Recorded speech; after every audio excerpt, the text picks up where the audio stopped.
Okay, can you hear me well? Like I failed again. I started last stream and I accidentally hit the keyboard and just ended it. So yeah, that was fail again from my side. But let's wait for more people joining because this is like new link right now. So I still need to wait a couple more minutes and we might start. Let me know down in the comments where you're watching the stream from and how good is your bug bounty going right now. What is the last vulnerability you found and the amount you got paid. Okay, I have shared this link on Twitter as well. Checking Discord as well.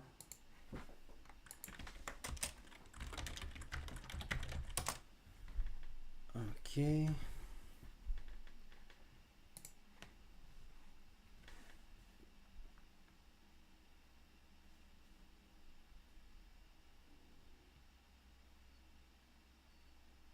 Okay, I see on my phone that stream is running, so we can really start. Alright. Let me turn my OBS on. So, welcome everyone. Welcome. I'm good. I felt a little bit sick in the past couple of hours. I'm not sure like if I got cold or not, but hopefully not. Because tomorrow I will gonna do some live hacking, so hopefully I will be alright to do it. But we will see. Like right now I just started feeling something. But yeah, I will take some medicine and we will see. Yeah, in the past days, regards to bug bounties, I started some bounties or started rolling in. In some programs, I waited like even 7 to 8 months to get bounties, so it happens sometimes. Yeah, and sometimes waiting pays off. All right. Today, I guess it won't be a recon live stream. Today, I gonna show a little bit about CTF, playing CTF, and while we're doing this, of course, I'm gonna explain something. What I do, like explaining and showing hacking by like doing hacking by showing makes more sense. I know I see some people like writing why you don't do live hacking on live, but it won't be okay with YouTube, I guess. That's the main reason. Like playing CTFs is different story because those websites are already like made for that purpose, for learning, and it will be alright. But like I don't know, like hacking on live, there might be some people which are not okay with that, and I'm building my YouTube account. I'm still pretty new, but I don't want my account to get suspended after this time, you know. So yeah, that's the main reason I will be doing CTFs. But like at the most of the time I will do live recon like once on a week. But for the next week, I will be on vacation. But don't worry, I will still release some content on the Friday.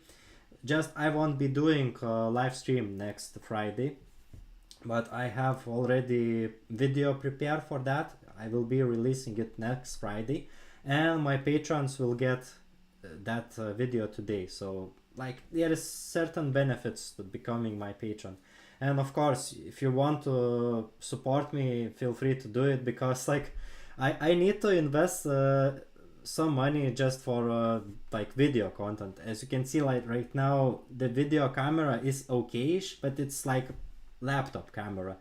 So camera, I need to buy some curtains. Right now I'm pretty lucky that it's not sunny day, but on sunny days it's really hard to do content creation or live streams like in those types of situations. So, and yeah, there might be some investments going on. Is CTF will be difficult if Bug Hunter starts doing it? I guess I will do like some kind. I will show which CTF I gonna be doing.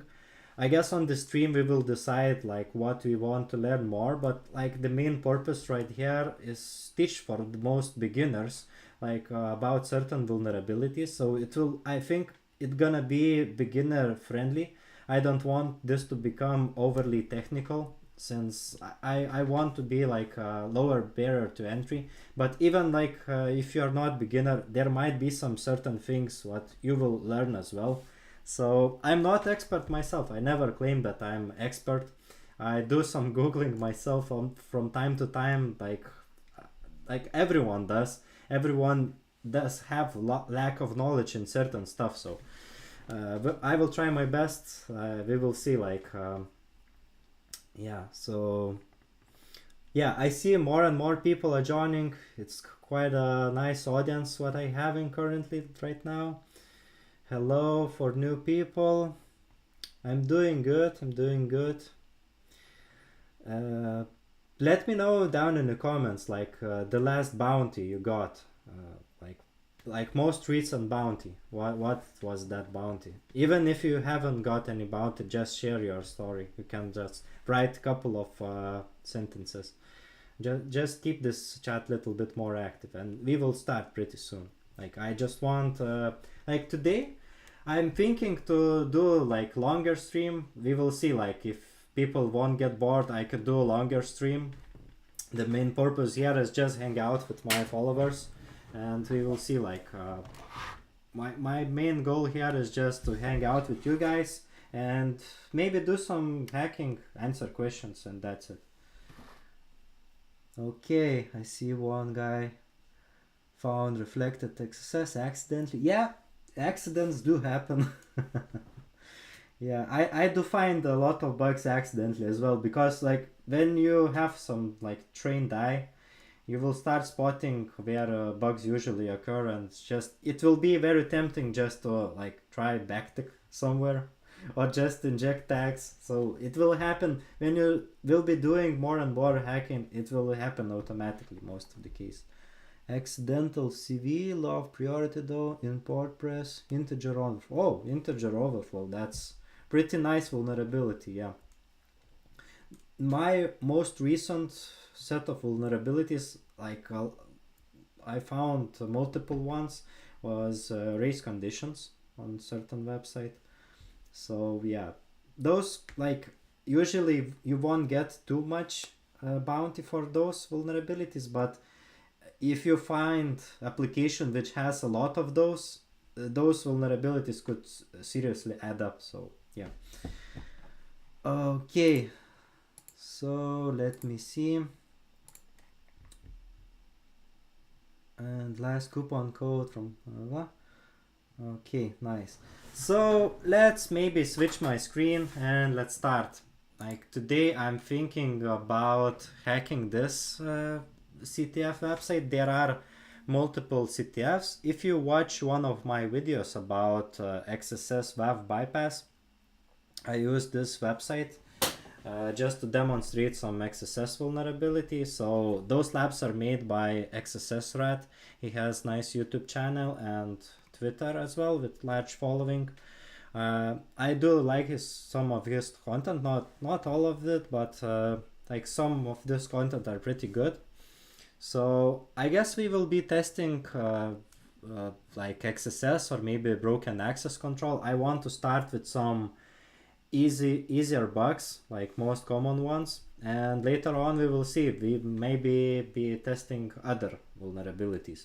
But like starting with XSS is like huge topic. This guy even built his whole channel and whole his content around this, so it will be pretty interesting. I will be sharing my payloads as well.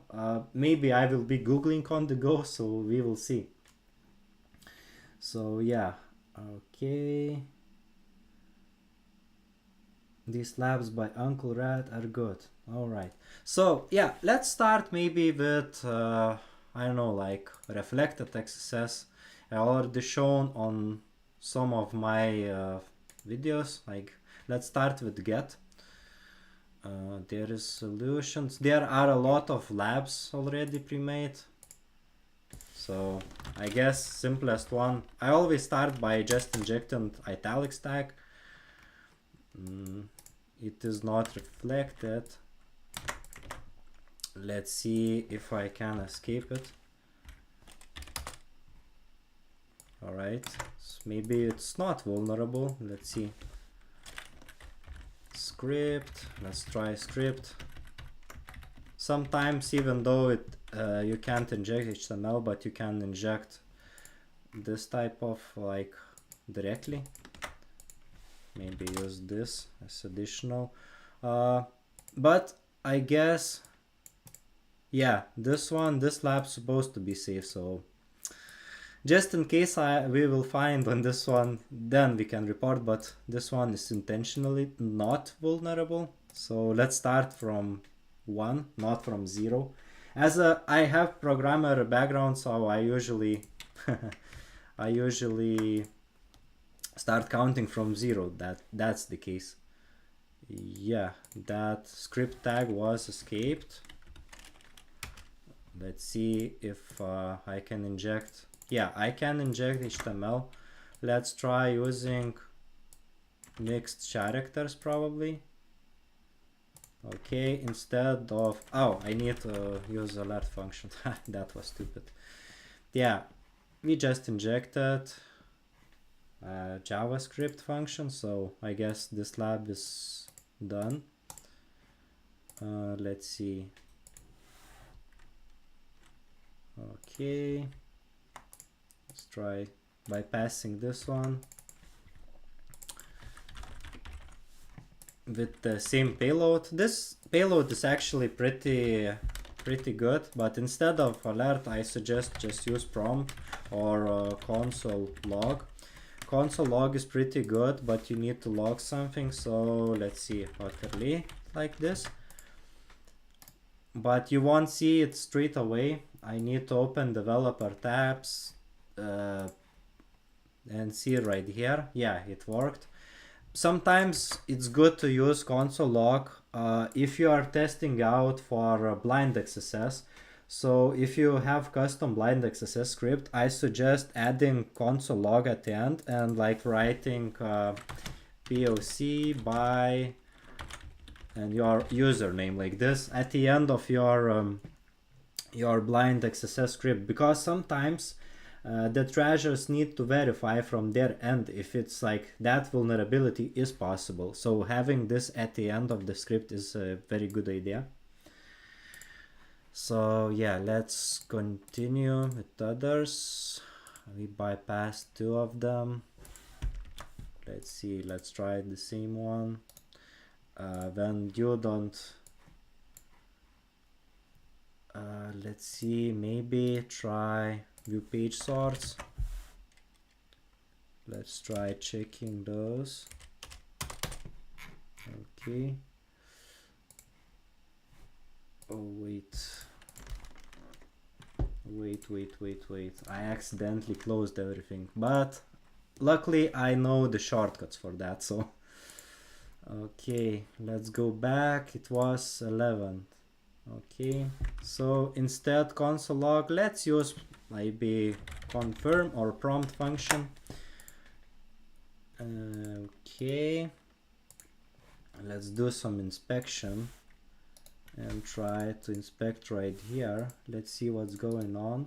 And in cases like this, I like to check edit as HTML, and as you can see, those are escaped. Those actually, the tags like this, like if I try inject those, let's see, those will be escaped probably. Yeah, what else we could try?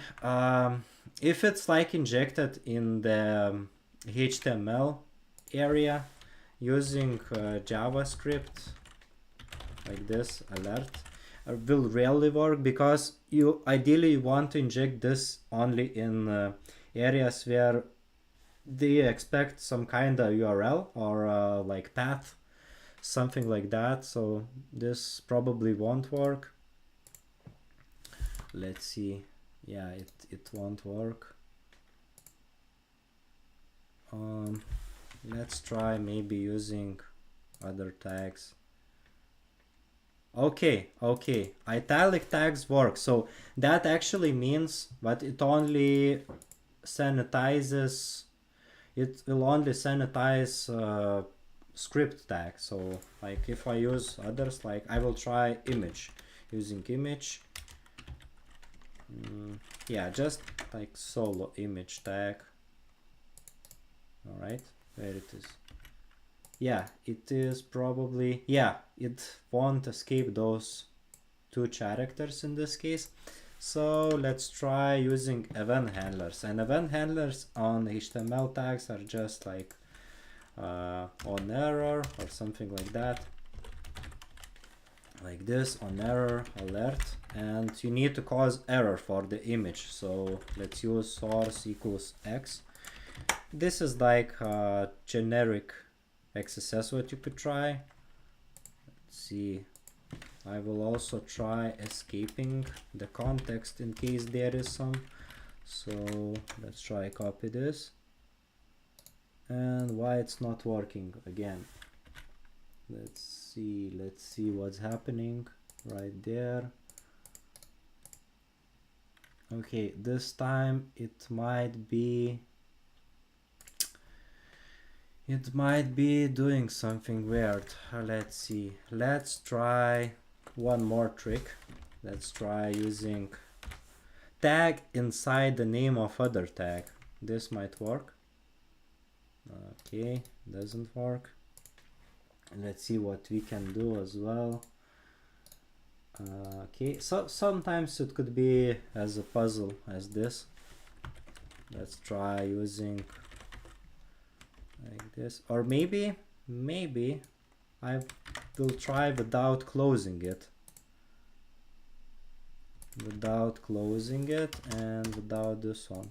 Like I'm just trying things, still doesn't work. Okay, so when I start like losing ideas what I can really do, I usually go to payload all the things, and like XSS, just specify vulnerability, and you see XSS injection. So it will have a lot of suggestion, so we can like very quickly just check what we can do.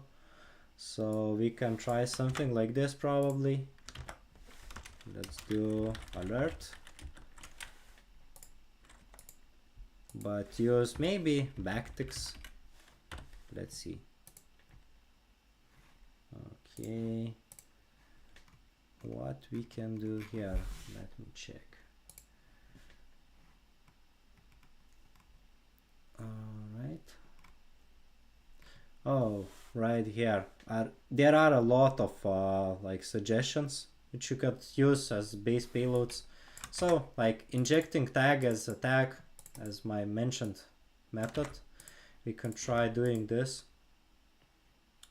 but it probably filters. We could also try interesting stuff like using mixed characters probably.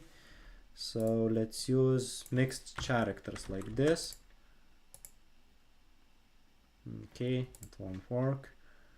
Let's see what else we can do.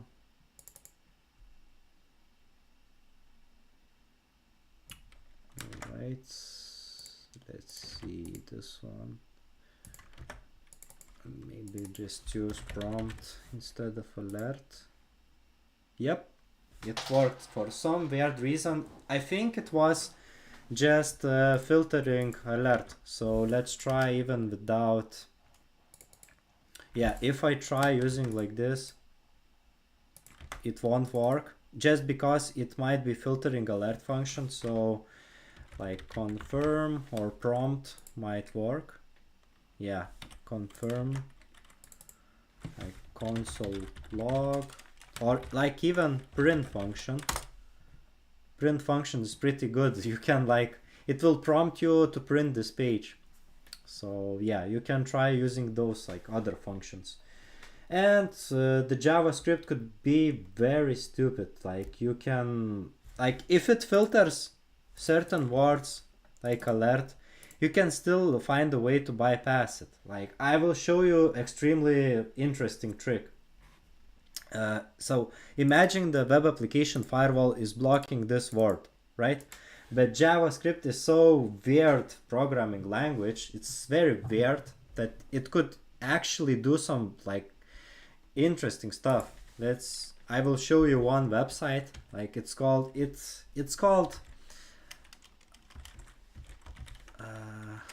like this. I won't say it loud, but you see, if you want to encode alert1 function, it could be on JavaScript, it could be run as these symbols. And it does some weird stuff, weird formatting, but this will actually be the same as alert1. You can, for instance, switch instead of alert1 to alert2 and use encode, and try to use this one. So instead of alert1, let's try maybe using those.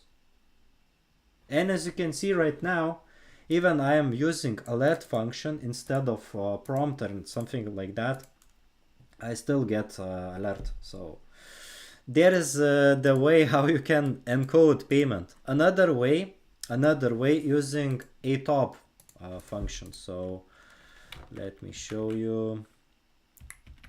Okay, let's use image, right? Like this, and you could use a top function. Let's check on payloads right here. It's called a top. So let's try using this, and I will probably open base 64 and code just to check what it is. Oh, I need the code in this case. Let's try the code and see what's happening. Yeah, I will just get alert document cookie. Let's try using maybe alert1 or something instead. And yeah, we will try using a top like this, and just place base 64. A top function will do like this stuff. Okay, it's not working. Let's see the payload itself. Let's see, maybe let's see a top. Oh, I think I forgot to add no. Oh, I need eval before a top, so eval, and like right here, let's see right now. Yeah, it will be like encoded payload as well, because if like defensive team decides to filter out certain words, the hackers, what they could do, they could encode the payload like this using base 64, or this weird stuff with JavaScript. Like JavaScript programming language has this weird stuff in their functionality, so you could use those to bypass. Okay, let's continue with other. Eesh. Okay, wait. Okay, maybe I will go through this way. I think the guy has changed a little bit this page, but let's see. Let's try using same atop. Yep, it works on this one as well. So we could really bypass a lot of labs just using a similar payload. Let's see, 14 I think. Let's try this one. Yeah, this one still works. Let's see how many labs we can bypass using this one. I think a lot. Maybe I will just upgrade, use mixed characters. It will be pretty awesome. Okay, this time it won't work. Let's see what's going on right here. Let's check what is being reflected. So this time it does, okay, it does filter out this character. So what I could do is just add one more, and let's see. No, it still doesn't work. Okay. Let's see if they filter out simple stuff like this.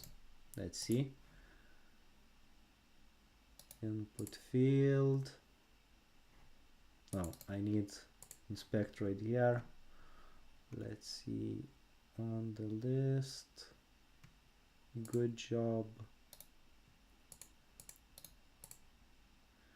Okay, in some weird reason it just wants to filter out this character. Okay, this character is being filtered out. If I try to search it, it will be filtered out. But what if I do some weird stuff like this? Let's see. Okay, it will be still filtered out. Okay, let's check the chat first until I will figure out what to do next, but we'll see. I see. Okay, let's switch to the chatting screen and let's see what I am seeing. Love your contents, mate. Thank you. Do you suggest to learn backend languages for becoming good at bug bounty? If yes, which language? I guess you will need to learn just at least one programming language. Because if you learn one programming language, like basic concepts like loops, conditional sentences, and stuff like that, like functions, what it is, learning for other language will be like 10 times easier when you know one language pretty good. So for backend languages, I suggest learning Python first, because a lot of exploits, a lot of CVEs, like exploits for those CVEs are built in Python. A lot of security tools are built on Python. Right now, more and more people are starting to develop tools on Golang, and that's completely fine, but still a lot of people still using Python. So you could try learning about it and like learn basic concepts, because it's very simple language, and later on you could try learning something new like PHP, maybe Java, maybe ASP, like C# and stuff like that, but start with something simple like Python. Okay, VP JSON, VP v2 users, is it sensitive? Like yeah, I get what you mean. When you run some like nuclear scripts, it will show it's like something sensitive, but I don't think it is. It's like if you submit report like this, most programs will mark it as not impactful, so we will just basically wasting your time. On the other hand, if you are doing pen tests, usually on your report you want to show as much things as possible, even like if the if website lacks for security headers, it still need to be written in the report. So if you're doing bug bounty, it's all about impact. So like showing some users it's meant to be public is not any impact for me, at least. So like you should aim for impact. What else? Do you have any idea how to leverage it? No, like as I said, like it doesn't have any like real impact. So how we can bypass WAF and access direct IP? I guess my next topic on like bypassing, you meant bypassing 401 and 403, like status codes like that, and get access to website. I'm working on video about it. It will be released like long time from now probably, but still I like my next video will be like no next video will be part 2 for SQL injection, but video after that it will be about bypasses for certain status codes. So there are a lot of ways to do it, so I'm not sure like if I even can fit a long topic like this into one video. I will see once I start working on that content, but like my plan is to work on this kind of content. Access to direct IP, if you mean by finding origin IP, I already have video for that. So there are multiple ways how like a lot of hackers do. It's using services like Shodan, Census, security trails. You can leak a lot of origin IPs, sometimes even checking DNS records. Like if they are not using web application firewall, just check DNS records and you will find IP of that website. But yeah, in the, like most of the cases, checking DNS will show web application firewall IP. So usually using like providers which are meant for checking different IPs. Like Shodan is my favorite. I'm only paying for Shodan, like for most of the recon. I'm paying for Burp Suite and I'm paying for VPN, NordVPN. Those three services I really recommend for everyone. Like it's like personally I only pay for those. Okay. Okay, what's like how many quotes or double quotes? Oh, yeah, so I'm using single quote, I'm using double quote, I'm using backtick. So those, and there is a comment. So those symbols are actually just for escaping certain contexts.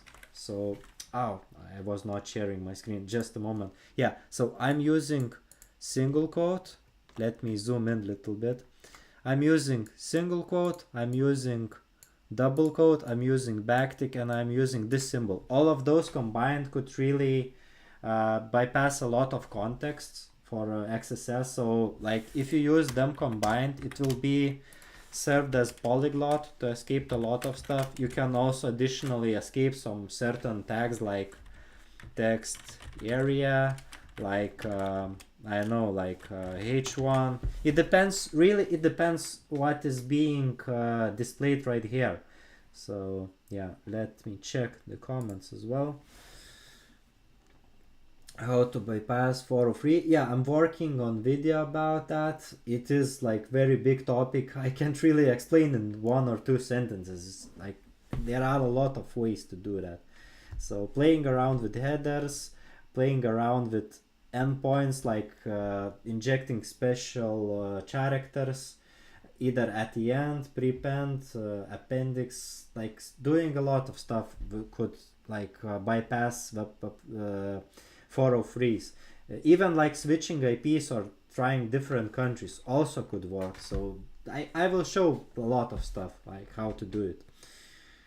Need Android pen testing, lab setup video and SSL spinning, not able root Genymotion device. Like I have some knowledge with Android pen testing, but it's not my strong area. I rather focus on areas where I have more knowledge of. So I know, like try somewhere else. I won't help you with that. Like to be very honest, like I know there are certain frameworks which could help with Android pen testing. MobSF is very good one.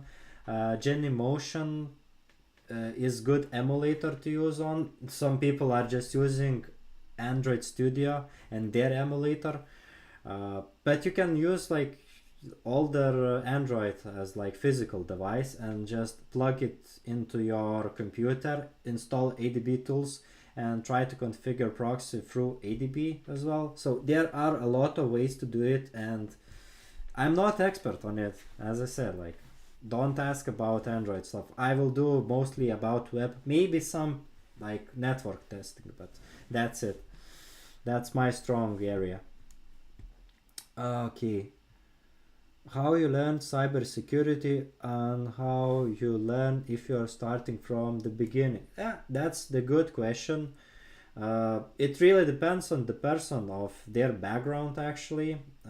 Like if you are aiming not for like as is, if you're aiming for cybersecurity as a whole, you should start like learning about different areas of interest, and maybe just try aim for certain beginner certifications like CSH is like you like if you study for CSH and not trying to cheat but actually try to read all the contents what's provided there, trying to understand everything, you will like get good grasp on the like all cybersecurity as a whole. But later on you might want to decide your path, like what you want to do, like if you want to go more defensive or you want to go more offensive. So there is a red team and there is a blue team. So after like learning about basic security you can like decide. And personally I do red team more like do offensive side, but like even focus from the offensive side I do more like web application hacking. Like there's like, because it's very huge field and it's still like, even though it's subcategory of the subcategory, but still like it's a huge field. So I'm focusing there. And to learn, if you want to learn about web penetration testing and just web testing in general, you should start just going Portsfigure Academy and learning about a WASP testing guide on chapter 3, I think. Just start with those. Okay. Brother, please made tutorial on Shodan in which you cover advanced topic and advanced IT device hacking topics. I don't hack IT devices, so I hack web mostly. And I use Shodan just to discover assets of a certain organization that I'm hunting on. So I'm not sure. Like I did like base commands that I use on Shodan. I do some like little bit more advanced stuff as well, like on regular bug hunting, but I might show that on live hacking. If you like, I could really dedicate one live hacking just for Shodan itself, and I will show like Shodan dark, so it actually could lead into like pretty interesting stuff. So yeah, I might do that as well. Genymotion is already rooted. Yeah, that's exactly. But I seen like Genymotion is not only option. You can try BlueStacks, I think, but I'm not sure if you can set up proxy with those. Like Genymotion, yeah, I know you can set up proxy, but as I said, like Android is not my main skill set. What to do after those recon we did last live? I got collection of endpoints from Gao, Waybacks and other tools. How should shortlist them and pick a target? Just asking your approach. Yeah. So like after the live recon, I did live hacking other day. So I suggest for you just to try to join Discord, and I do share some like tips on how to do live hacking right there. And you will just check announcements and rules, of course, of the server, and you will see like I will show on live how I'm doing after the recon, what you can really do. And if you want to find recordings of that, you can go on time, like there is dedicated times where you can see like live how I'm doing everything, and you can see it for free. But in case you want to see some recordings, I suggest you just to check my Patreon as well, because I host live recordings there. Okay, I used DOM Invader for DOM XSS detection. I got string reflected. It's very specific question, bro. I won't answer too specific question. I could answer broad questions, but yeah, just like if you have specific case, if you want to exploit certain target and like certain things are not happening your way and you want to work on something, just paste it in bug bounty channel on our Discord, and there will be some people who might help you, and you can even like find people to collaborate with, and you can like collab on your endpoint and you maybe get split bounty. Yeah, that's the way you can try, but like don't ask questions on live stream like this. Okay, so I guess I answered most of the questions. Let's continue probably. Let's continue on CTFs. So yeah, I stuck on this one. Let's try maybe using other payloads. Let's see, like let's see if there are any other locations where this reflected. It seems there is only this location, and yeah, let's try exploring what payload all the things are like saying for us. Let's see, document cookie. Okay, we need to check for certain payloads. Bypass.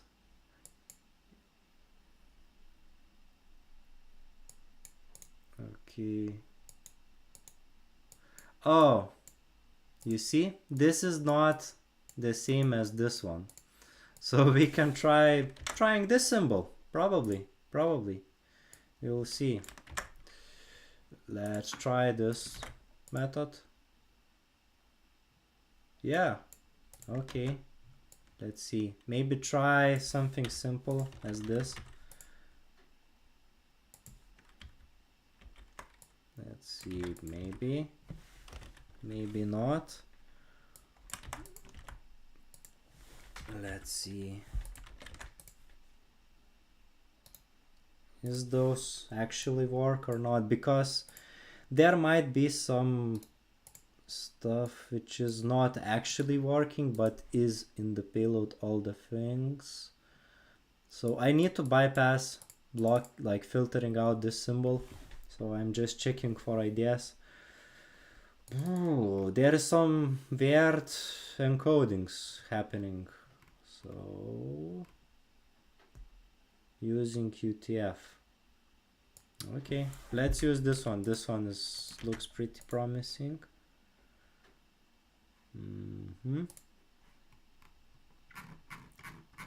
Maybe there should be, like, this is not one of the last labs, so there shouldn't be that hard. So let's try a couple of more. Like, we will try polyglots because I'm not getting blocked. So sometimes if there is no WAF in place, using polyglots work. And polyglots are very interesting topic because, like, you could start from here.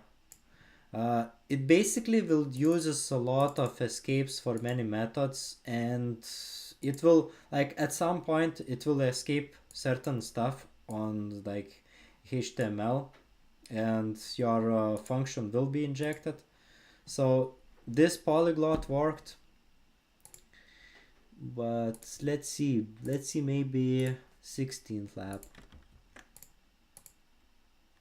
Okay, so I guess starting simply.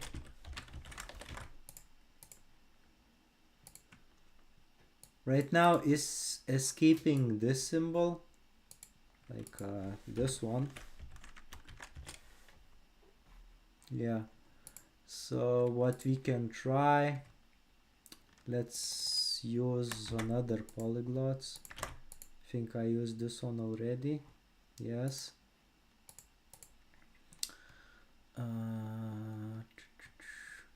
Those are pretty good. Those are very good, actually.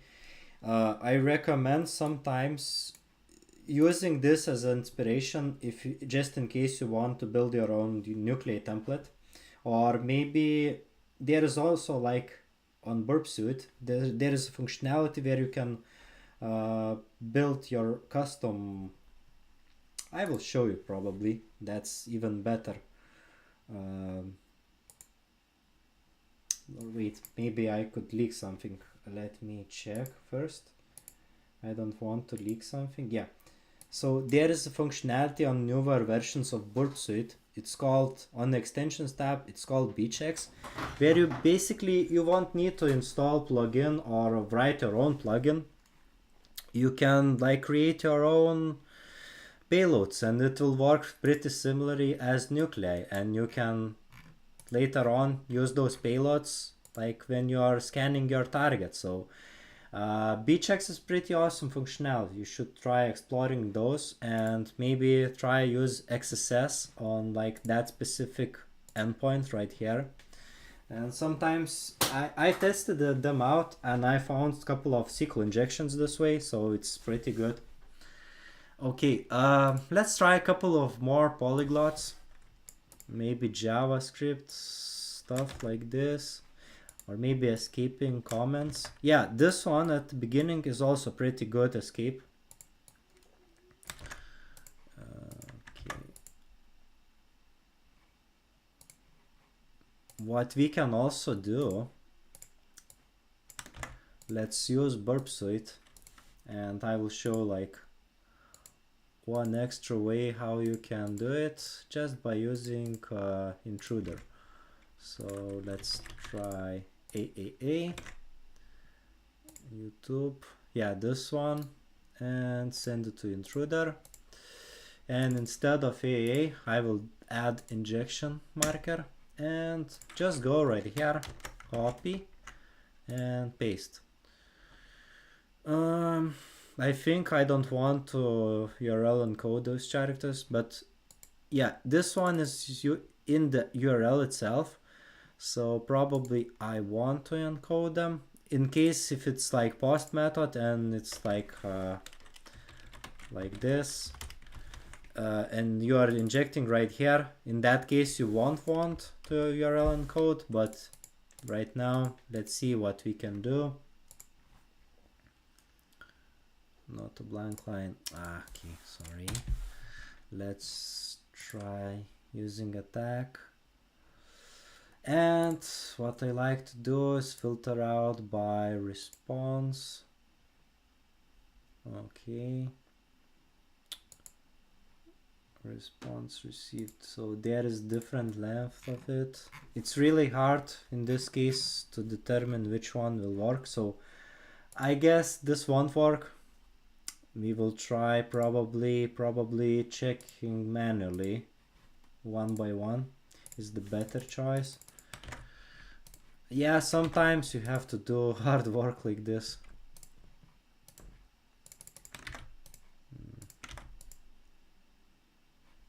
Let me check. There might be some filtering for a certain function like alert. So I will try, instead of alert, I will try prompt, even though, yeah, prompt. So instead all of those alerts, let's replace with prompts. Let's see how many prompts do we have still left. Yeah, like this. Still don't work. Yeah, it's long game, but you need, if you are like dedicated enough, you can really find something interesting. Let's do confirm, probably confirm. Maybe use some mixed characters. Okay, alert. It's not that great. Okay.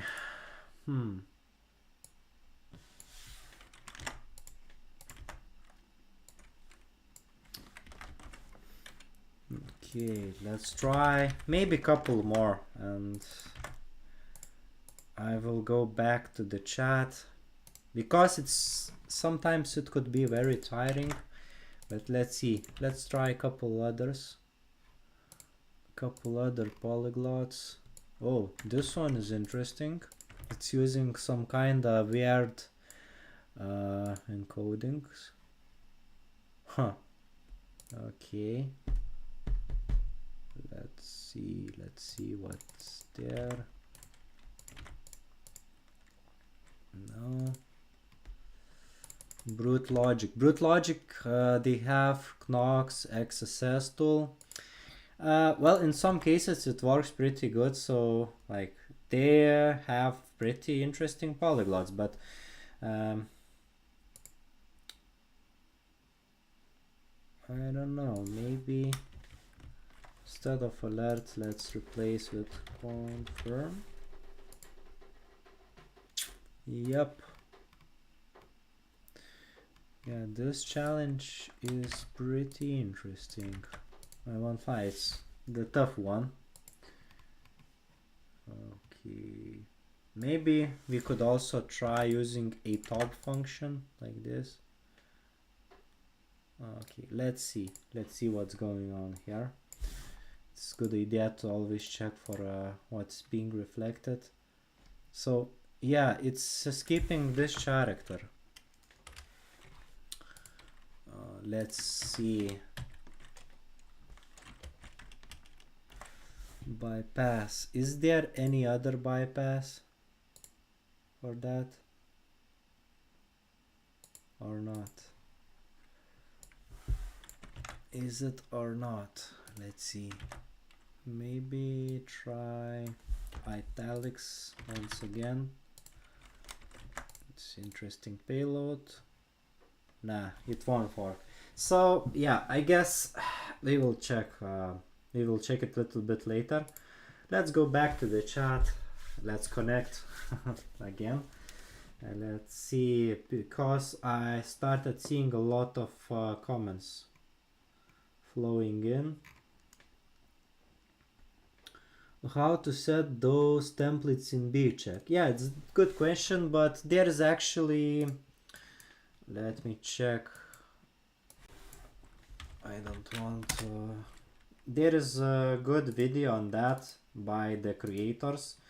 They have short video about how you can use bchecks. Bchecks. Let me show you which video it is. So this video, burp suite shorts bchecks, like from Portswigger, like this video from Portswigger, burp suite shorts bchecks. It's actually pretty good by the creators themselves. They will explain how you can like create your own template, how to set up it. But I really recommend just going to GitHub and trying to get some inspiration and do it something similar yourself. So let's see, let's go back to the chat.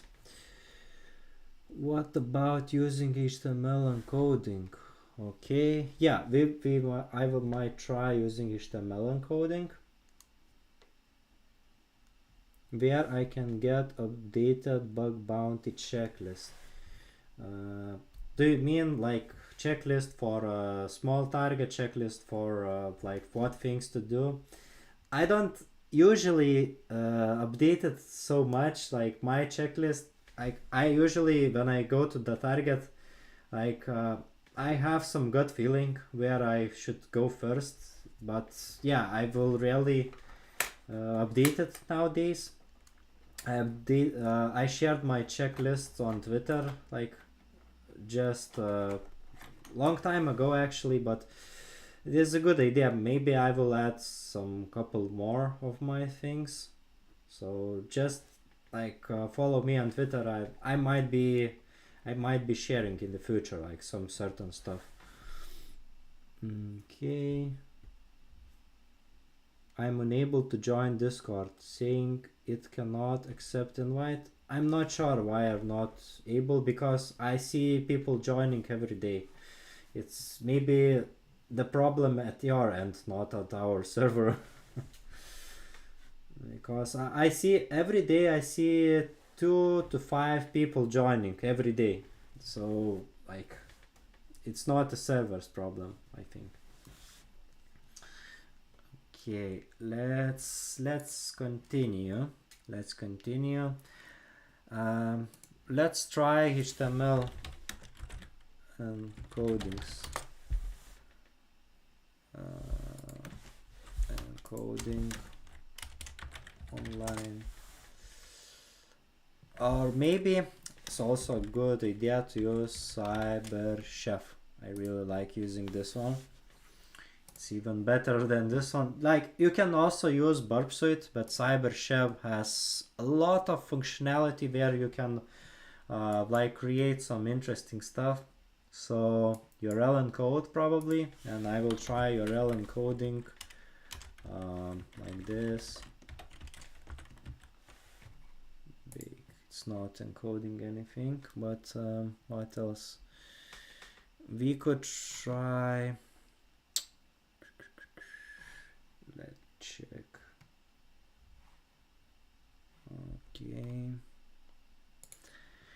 Well, I guess we will try other labs because I seen XSS Playground.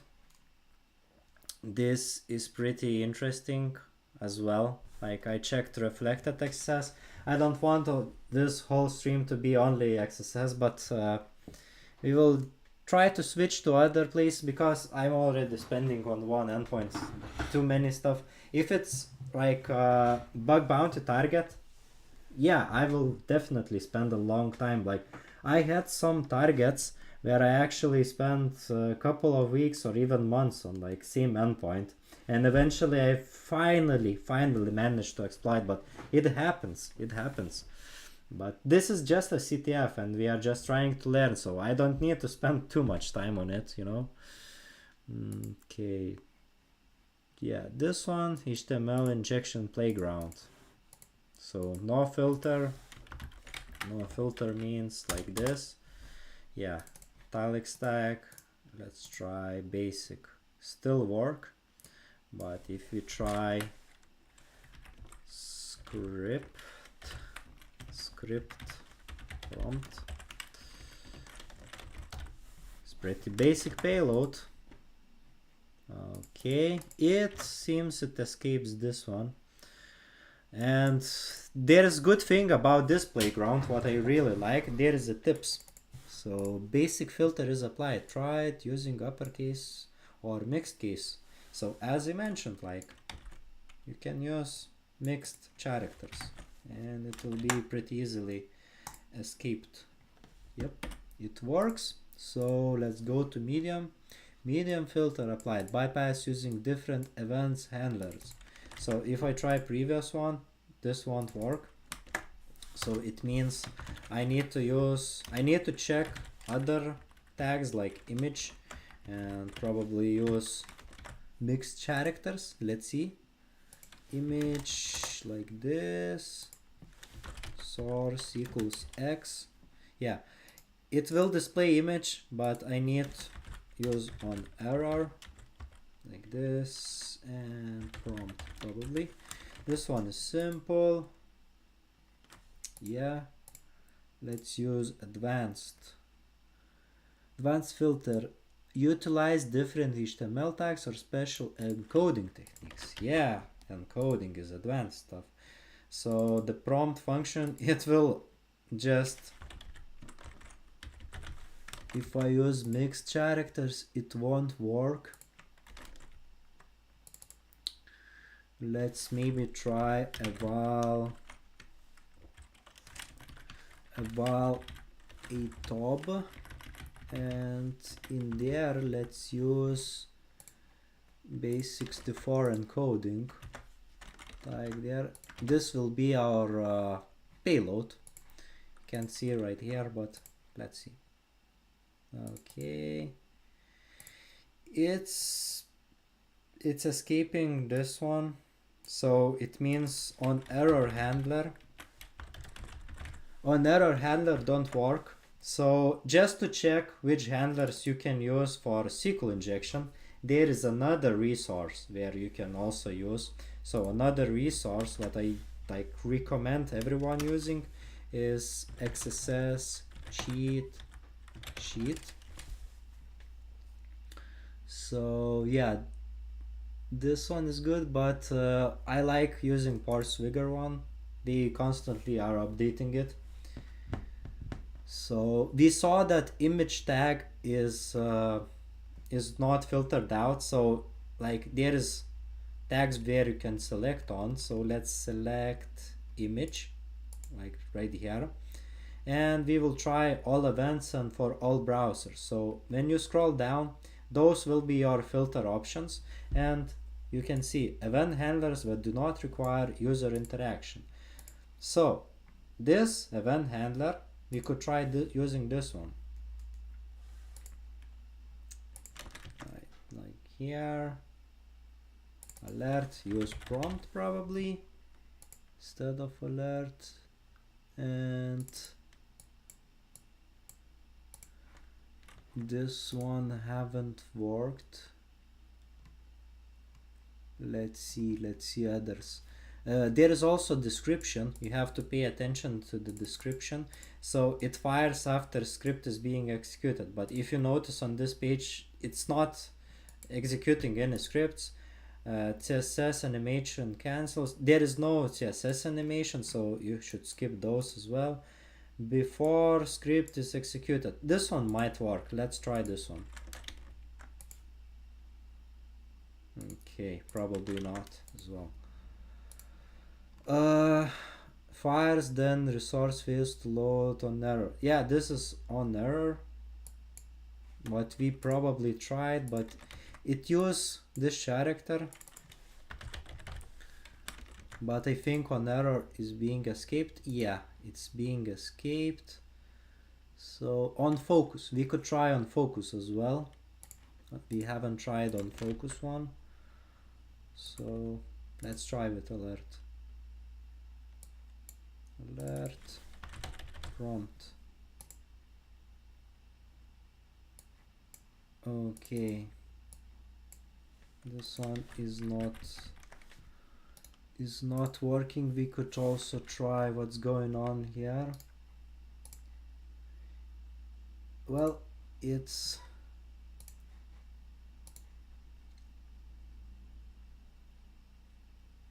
element has focus. Element is loaded.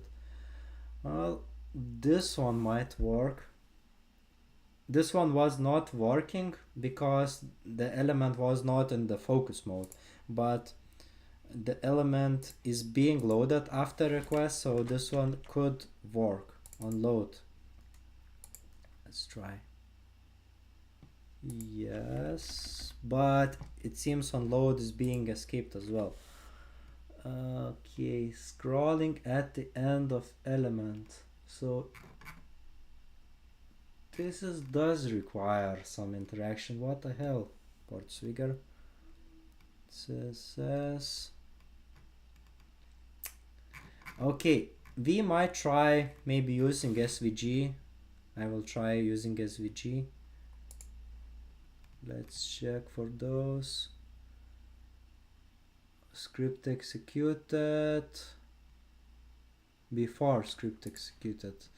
I think we tried this one on image tag, but let's see.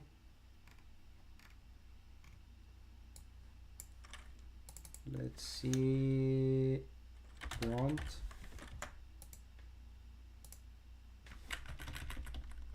Okay, why it's not?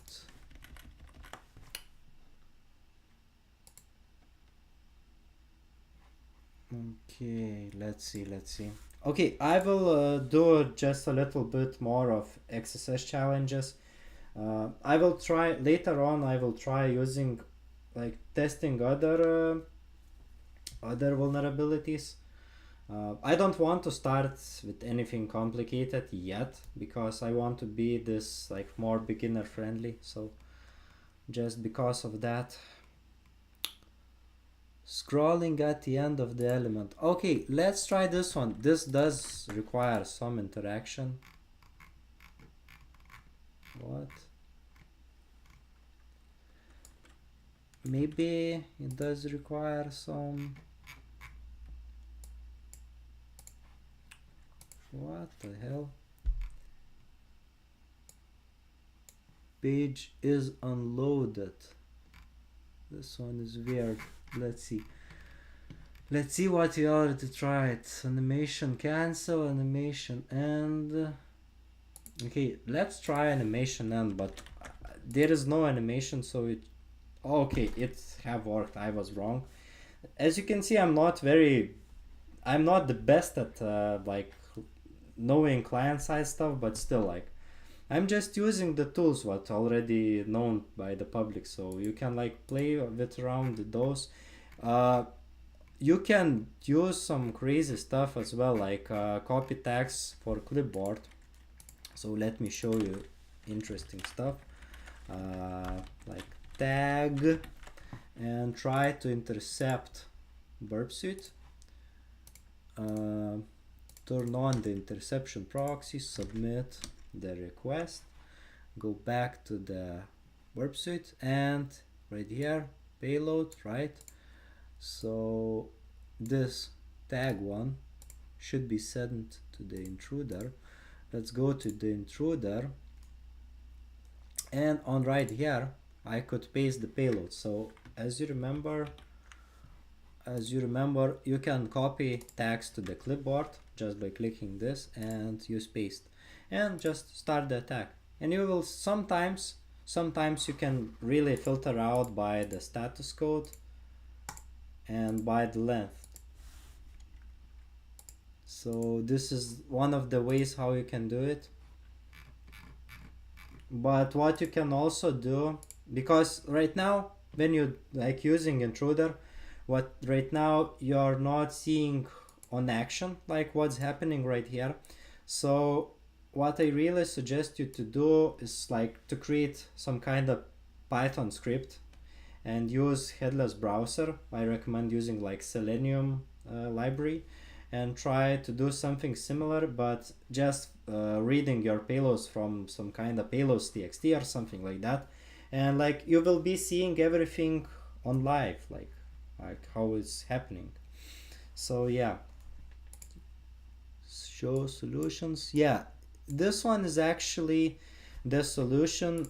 It does require user interaction because you need to click afterwards.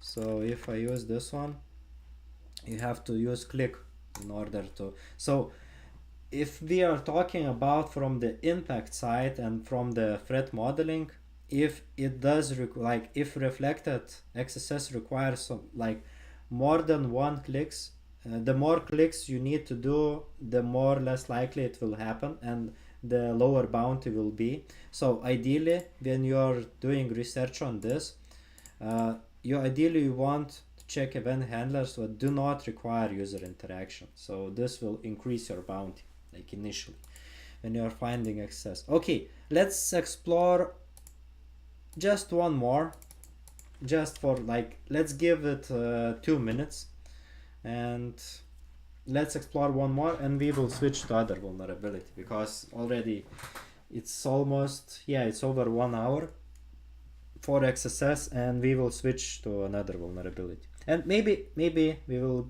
like do a short break as well, because I might need to get some coffee as well. So let's see. Expert filter is applied. Use advanced techniques such as polyglot payloads, JavaScriptless XSS, or even filter specific payloads. So using polyglots. So yeah, we can try brute logic. Brute logic is pretty good. So okay, let's see full autofocus. Instead of alert, use prompt. Let's try with prompt probably. No. Let's see what we can do as well. Like this polyglot is also pretty good. I just don't like that they are using alerts. Yeah, so sometimes when the website is not too much web application firewall hardened, but there might be some stupid blacklist on the code itself. In that case, you could try using polyglots. But if they use like Cloudflare, Akamai, stuff like that, using polyglots could block your IP. Just keep that in mind.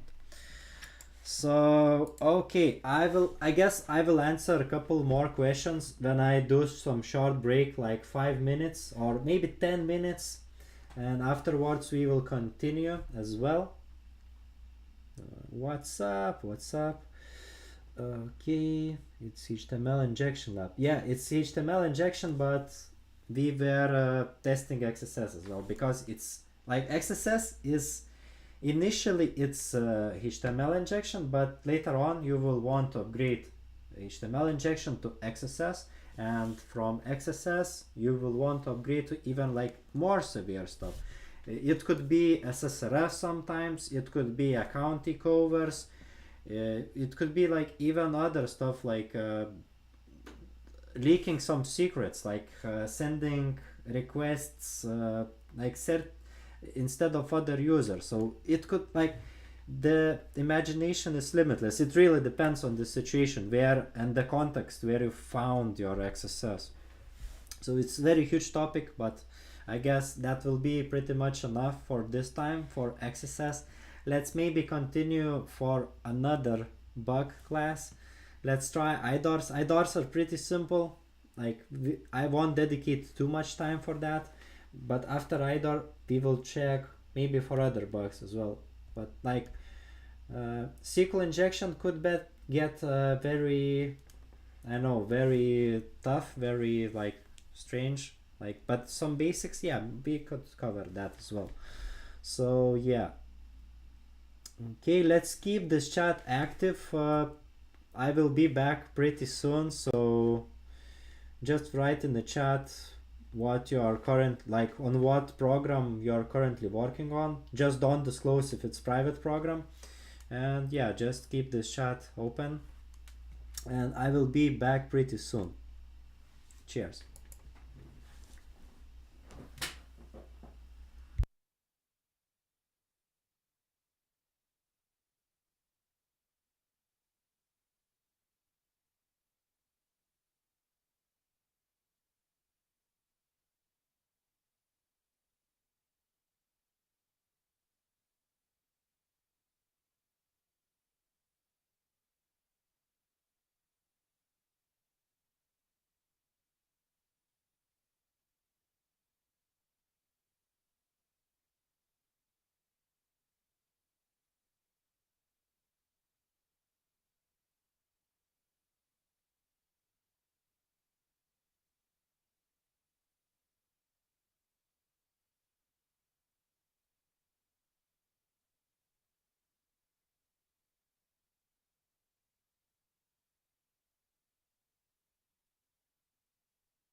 Okay, I'm back.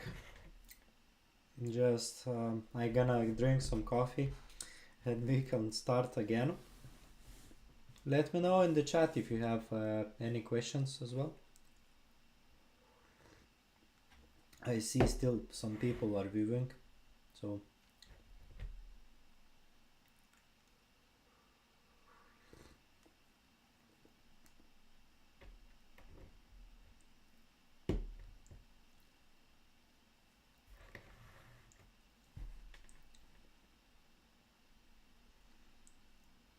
are you going to try pen testing mobile apps? As I mentioned, like in the stream, pen testing mobile apps is not my hardest, not my best skill set. I know a little bit about it, but like I will rather show like what I know better. So I will like focus like in this year at least I will focus more on web testing and showing the capabilities because it's like still like large area to like share my knowledge on. And yeah, and I personally I like testing web apps. I don't like testing mobile. Like it's not my passion. There are some people which have the passion of testing mobile apps, and that's fine. Just I wish there could be like more people sharing their knowledge about mobile testing, because I think there's a gap in that area specifically. I don't see many people like sharing about this, so yeah, I wish there will be more content on that. But personally, yeah, I just want to do what I love, so I don't like testing mobile.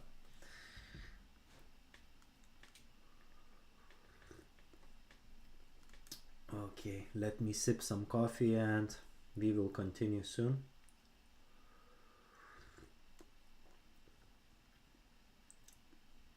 And I see some people left. Probably they took some break as well. So there might they might be joining later. So yeah, but let's keep waiting for a little bit. Let's enjoy a little break.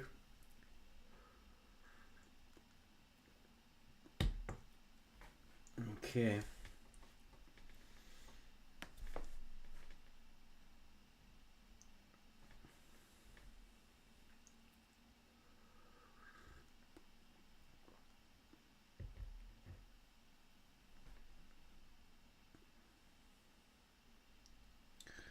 Okay, maybe I will check other questions that was asked before. I see one person asked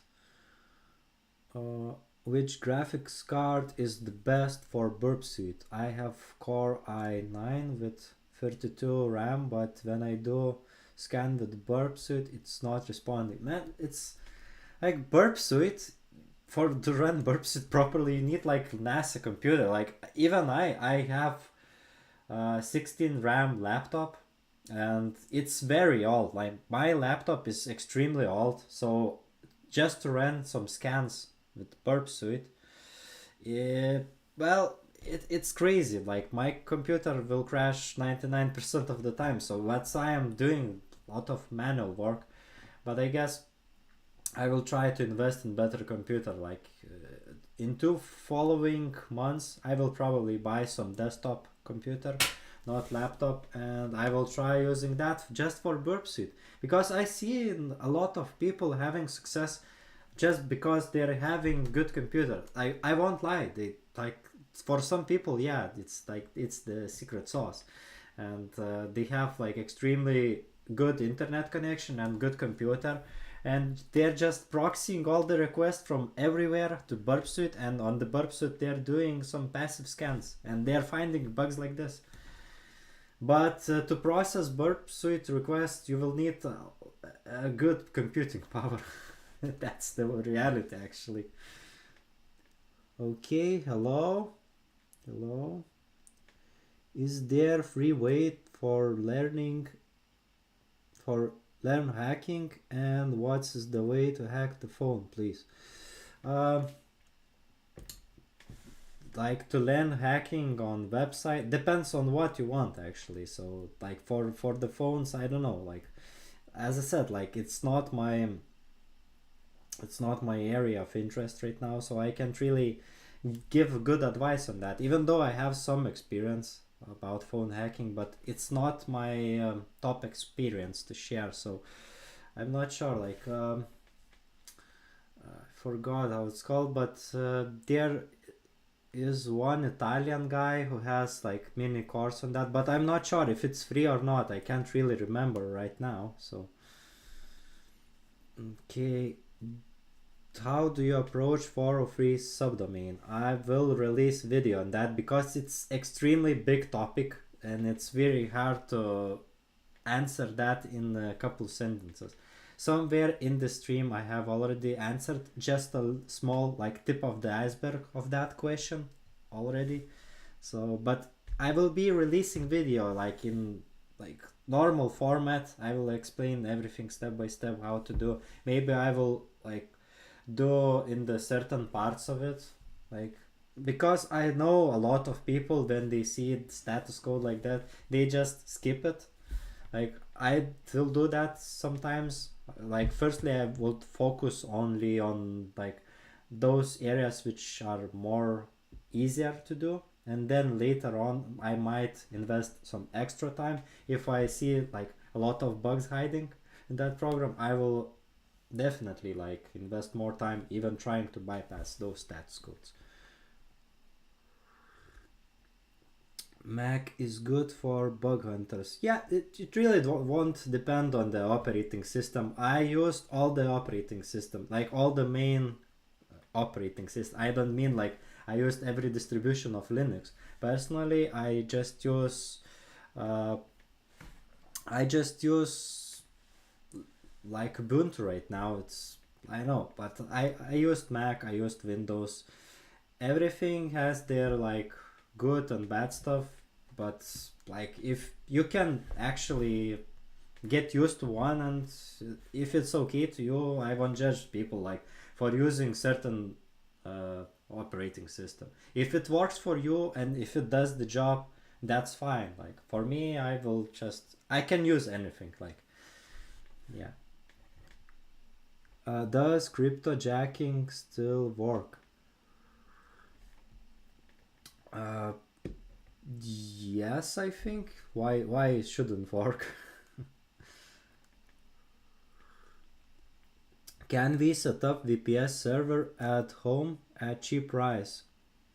And do you prefer Contabo VPS? Is it good? I haven't tried that one, but I know some researchers did have tried that, but I can't really tell because I haven't tried that one. But yeah, you can, like depends on what you want to do. Like you can even set up like if you want to use website or some kind of server, you can do it at your home. That's like, but you have to understand that it should be running all the time, like so it depends on the hardware. There are different kind of hardware. You can even like set up a server on your laptop if you want, like if you really want, but you have to understand it will be running all the time if you need like do some certain stuff. So okay, during XSS we get blocked, and if we get 403 forbidden, what to do then? It depends on how many time you will get blocked. If they only block you for like certain strings that you have in your payload, or they blocked your IP, there will be different cases to get 403 status code.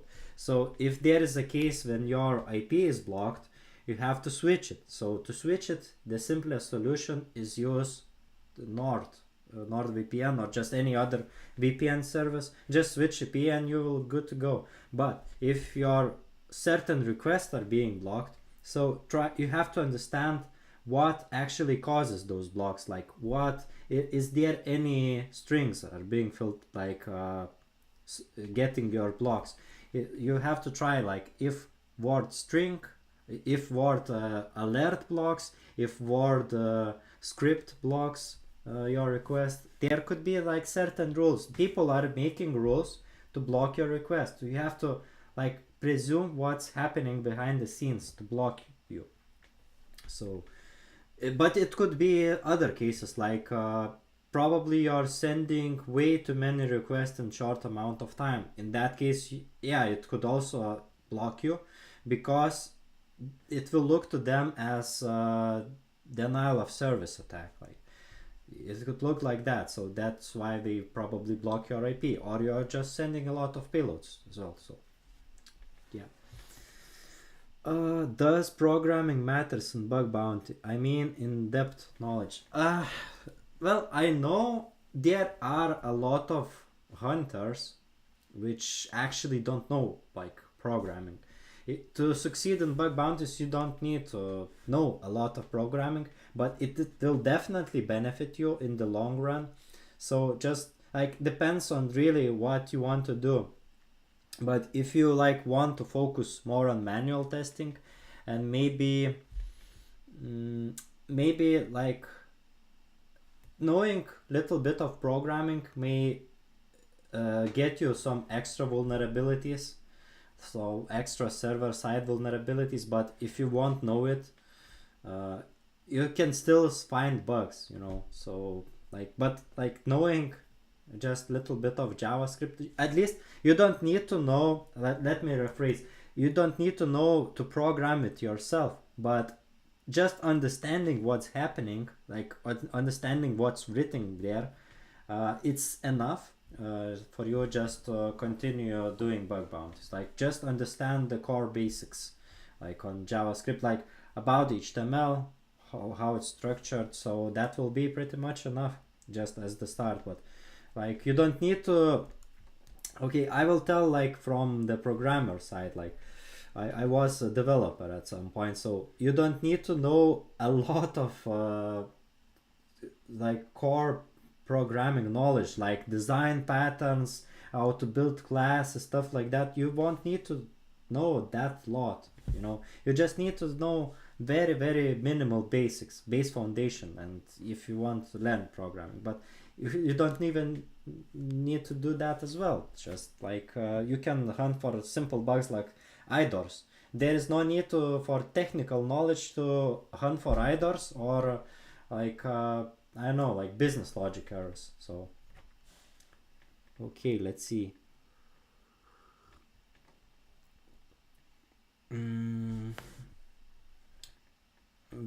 What did you buy with your first bounty? Not sure. Like I can't really remember what I bought with first bounty.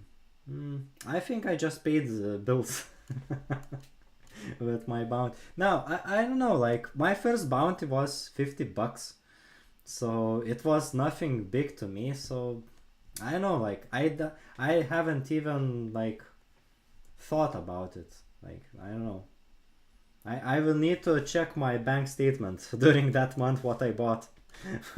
Because I know like it will just went to my bank account, and like I buy like as I buy anything every day, like, so I don't know if that money was actually spent on that specific purchase, but it was $50.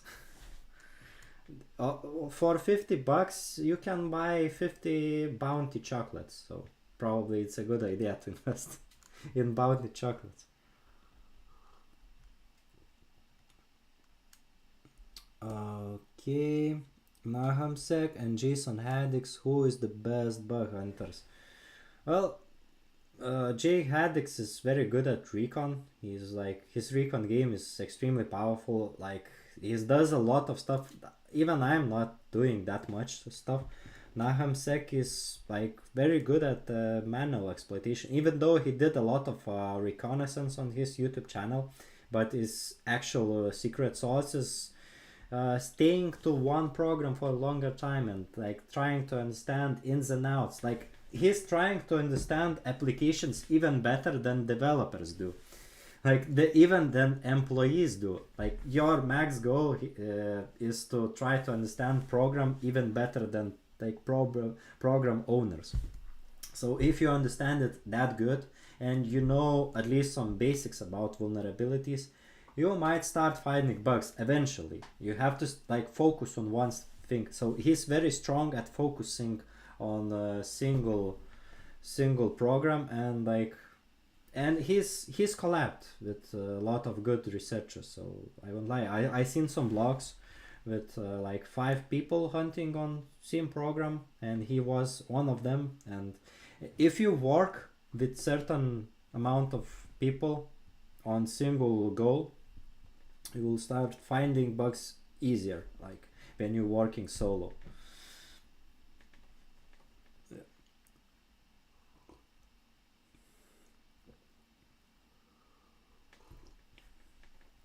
If you are doing web pen testing, is it possible to hack web-free blockchain apps? Well, if those blockchain apps are on the website as well, like some part of the blockchain, like functionality, some blockchain applications, some part of it might be on the web as well. So the web testing web will be still be the pretty much the same. Same vulnerabilities could be found, but like I don't get a lot about blockchain itself. But if you are testing only web part, yeah, you can do web testing. But there could be some advanced stuff even on the web which you might need to understand something like there might be some kind of authentication mechanisms that is not very common in like regular testing. So yeah, you have to know some extra little bit. Okay, what do you do when I search a website on Shodan and it didn't give result? That's why I didn't find website origin IP. I also tried census, but also didn't give me result because of Amazon Cloudflare WAF. Yeah, I mean, if you tried all of those methods, also try security trails. Security trails are most convenient one. But if you've like tried everything and you haven't found origin IP, it means that it's pretty good security hardened. It's you like there will be cases when you cannot find the original IP of website. There will be cases because like that means that security team did a good job protecting it from like external threats. So there like one you won't get 100% of the time, like you won't find what you're actually seeking to. So you have to understand that bug bounties is like a long term game, you know. You have to try many stuff until you find out what actually works. So sometimes yeah, doing recon for that IP, sometimes yeah, it happens. How many years does it take to get a strong grip on hunting? It really depends on the person, like what type of person you are. Are you like quick learning or not? If you are extremely nerdy, if you dedicate a long time, and if you like one person could work 4 hours a day, another person could work 16 hours a day. Uh, and one person could like get information and understand that information very fast and get familiar with that very fast, but while other could spend weeks to understanding like basic concept. And it really depends on the person. It's hard to answer, but for me at least, just to get into cybersecurity as a field, when I had some knowledge as the developer, it took me just 2 months to just for understanding the basics. Then I got entry level role, and afterwards I like learned every day like very hard, and eventually it built up well where I am today actually. So how do you cope with burnouts? Oh, that's actually good question, man.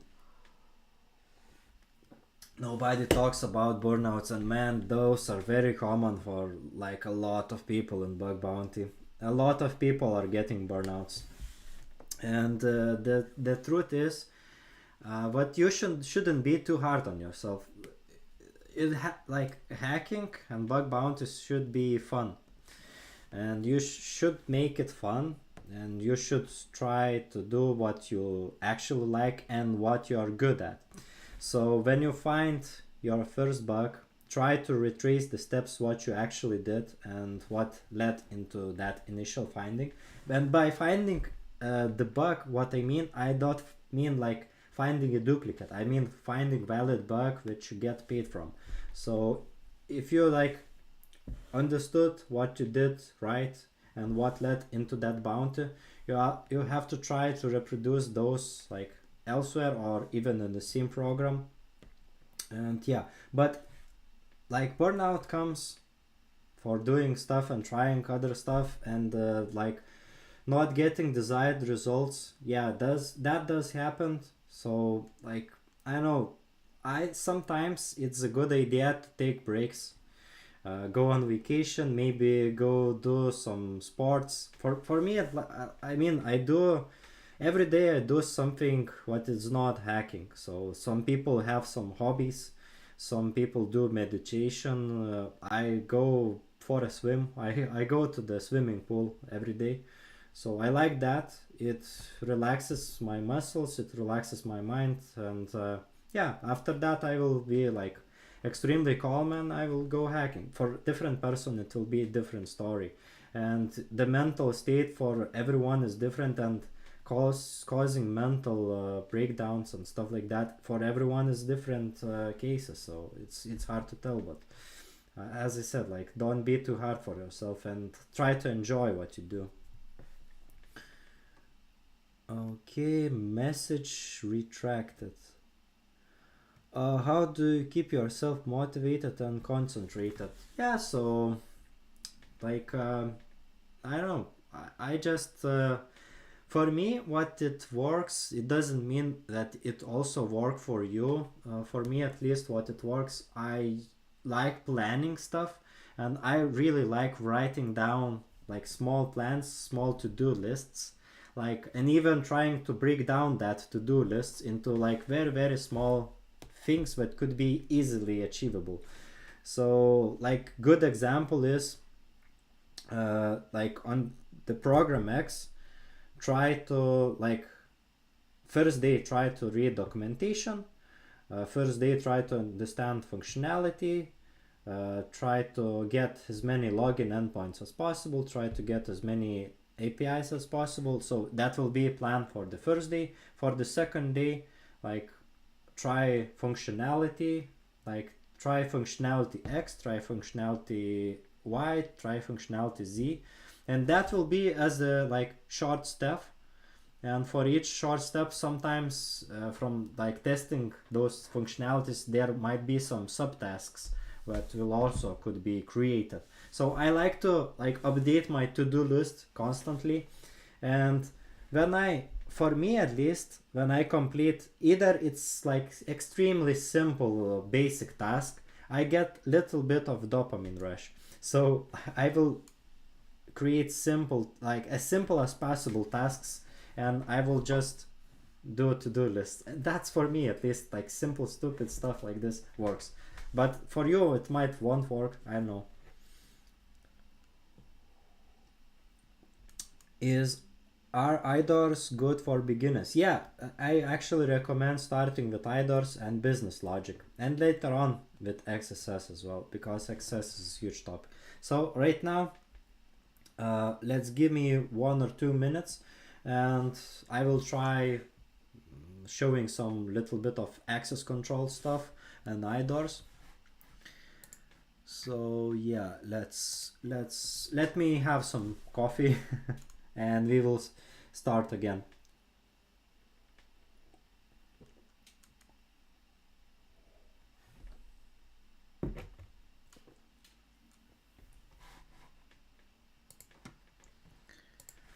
Okay, so let me switch my screen. Once again, we're back at that CTF. for those who joined, we like today I'm playing with Hack Expert Labs. So before we were just testing some XSS, HTML injection stuff.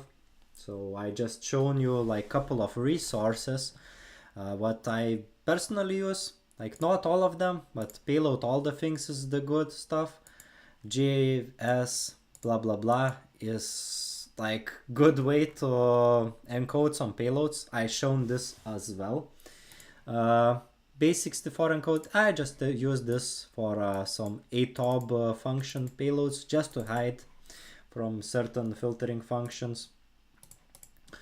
And I shown as well like parts figure cross-site scripting cheat sheet and how to use it with like Burp Suite and on the website itself. So those are a pretty good start for just testing XSS. But of course it's like very big topic. But yeah, it's a good start actually. Yeah. So, but this time let's close everything. And yeah, of course, I already also shown CyberChef as well. Like I forgot to mention this. It's also pretty good way how you can play around with some kind of payloads. So it could work as well. Like you can, for instance, you can convert alert1 to base64. Right here, or you can even like URL decode, URL encode. You can use a lot of functions, even like some crazy stuff. Sometimes you can even paste payload and use magic function. Okay, let me show you. For example, I will give some example. Let's see from yeah, so this is like base64 payload. So there is magic function, and if I get something like base64 and then on the top of base64 there might be some extra encodings, I could use magic function and put input, and it will show me like which of stuff could be used. So in this case it detected that it uses base64 encoding. So it's pretty good tool.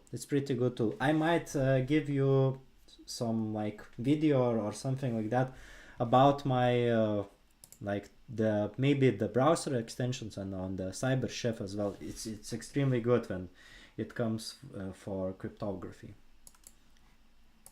Okay, so let's do some broken access control. So there are some login bypasses and there's some kind of IDOR. With login bypasses, I know I'm gonna struggle on this one. So you will just be seeing me fail. I need to do some little bit more of research before starting this one. Maybe IDORs, it's really easy to start with. So I will just open new tabs in this case. So choose book, social media network, blah blah blah, grab token of user 9. So when testing for IDORs, you might want to run Burp Suite. Let's firstly register an account. Let's use username user1 AA blah blah blah user. Let's call it user1. Let's register it, and let's use get token. So when you see IDs on the top like this and you want to get user ID of 9, just try to switch it. Is this just simple as that usually? Yeah, and this is like, this is very simple. Let's see, solution txt. Is there a solution txt on this? Get token is vulnerable to IDOR. So it's just a hint. Not like whole solution. So get token, this function was vulnerable to IDOR. Other IDORs could be, it won't be all the time the numbers. Sometimes it could be emails. It could be like product ID. It could be like any parameter vulnerable to IDORs. Don't limit yourself to just only numeric values. It could be strings, it could be much more different places. And it won't be all the time in the URL. It will be in post method, in put method, in delete, like any other method. It sometimes could even be in headers, like crazy stuff. But yeah, let's explore other tab. This one was very simple, but let's see. Okay, grab token of user with ID, blah blah blah. And we can see it's pretty different this time. So let's see, IDOR 2. Ooh. When I see stuff like that, I really like to try some injections. Like especially if there is a link, I like to inject stuff like this. But let's see, user panel maybe. So if we check here, check user one.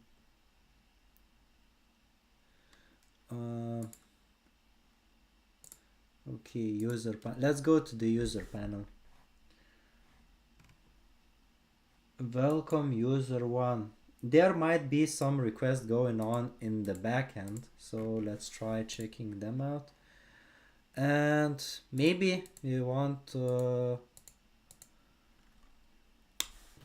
exclude certain requests. So let's just use this one as a target and only show this website, and in the HTTP history I don't want to see any YouTube requests because I'm streaming right now.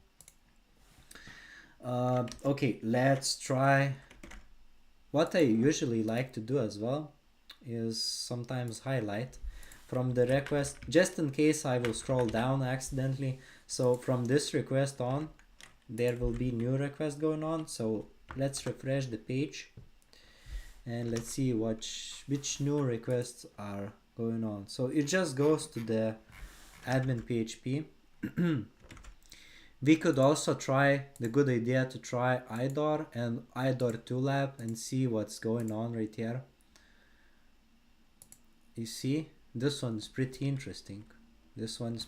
Sometimes Burp Suite, before you even go to that location, Burp Suite could even crawl web page by seeing JavaScript, and like if those are like showing other colors, it means it haven't visited it yet manually. So you can like try copying requests from there and just paste like this, and ID of this person, let's see. So this time it's not showing other person. It's showing, let me try on the repeater. This is my token, right? I will do auto scroll. This is pretty good idea to check. So I will copy this and try replacing right here and see if it changes. But if it has matches again, it won't change. So what I could also try to do is instead of using get method, I would try replacing it. It could work on other methods. Okay. So changing request method won't work in this case. We could try on other examples like this. Let's try create post request. Let's intercept this proxy and see what's going on. YouTube. Okay, let's send this one. Category free. Okay. So post request, don't use any. No idea. Maybe let's try using search functionality. Doesn't show much. Okay, user pan. Let's see other requests. Maybe category or something like that. Could be interesting. But even if you find something like this and you can enumerate, it doesn't mean that it's valid IDOR. For it to be valid IDOR, you need to leak the data that shouldn't be accessible for other users. So IDOR, same IDOR on one program won't be the same IDOR on other. It really depends on the situation. For instance, if you leak profile on like of other user on social media, and if you see like first and last name on like Facebook, it doesn't mean it's a bug. But if you see first name and last name of other user in, for instance, like employee management application, that will be a huge issue. So it really depends on the situation. In this case, let's see. Let's try using categories. Okay, let's see. Categories. Let's try. Okay, search, no, log out.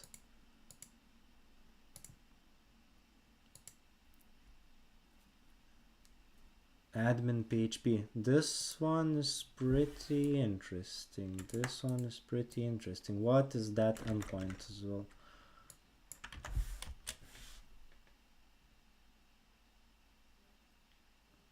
Welcome user. Huh.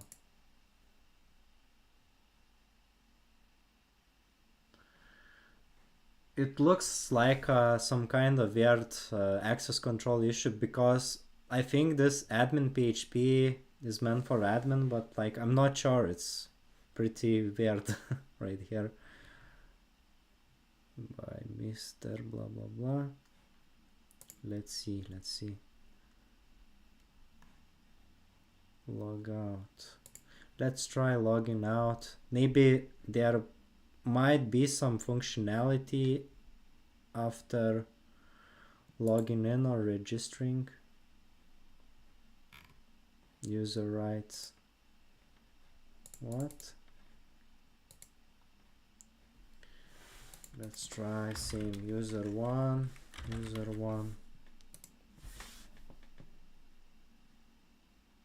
Incorrect details. Okay, let's try creating it again. Okay.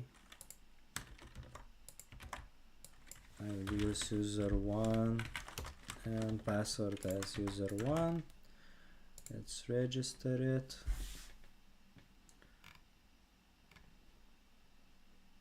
Okay, categories. Category ID.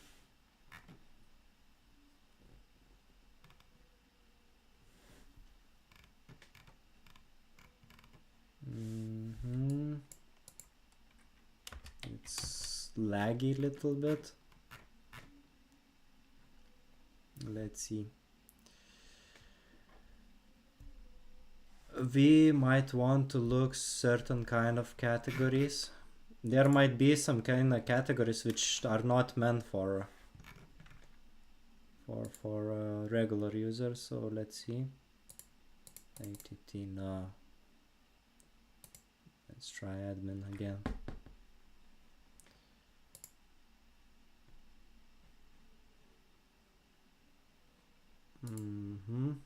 Let's try last one probably.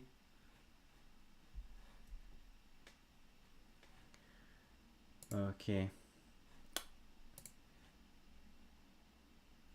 Let's see. IDOR. What else we haven't checked yet?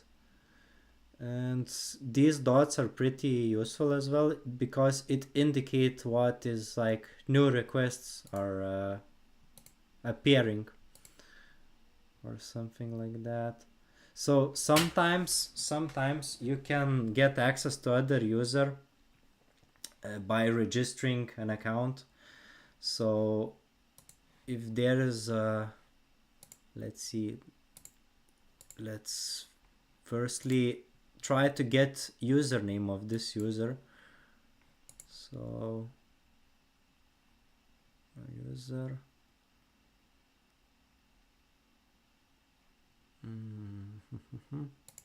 let's try going home.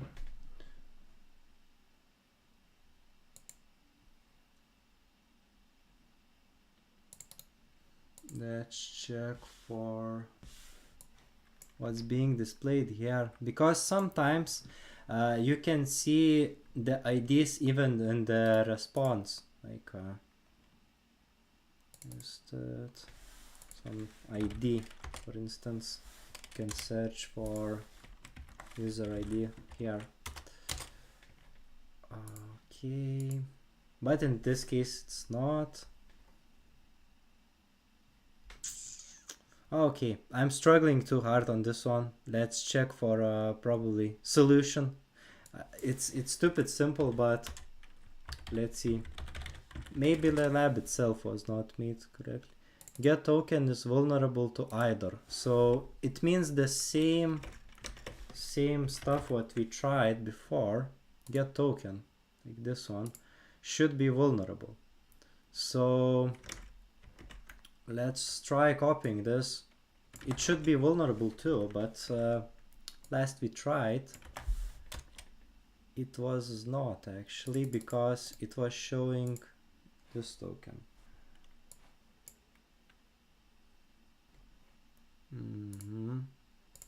And if I switch to others, it will still show same.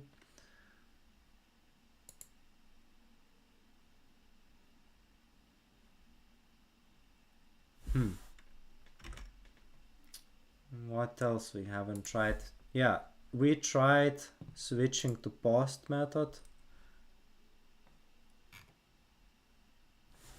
Let's try resending request probably, and try to intercept it with burp suite, and try to switch request, and let's see like what happens. YouTube, no. Try to change request method, and let's see.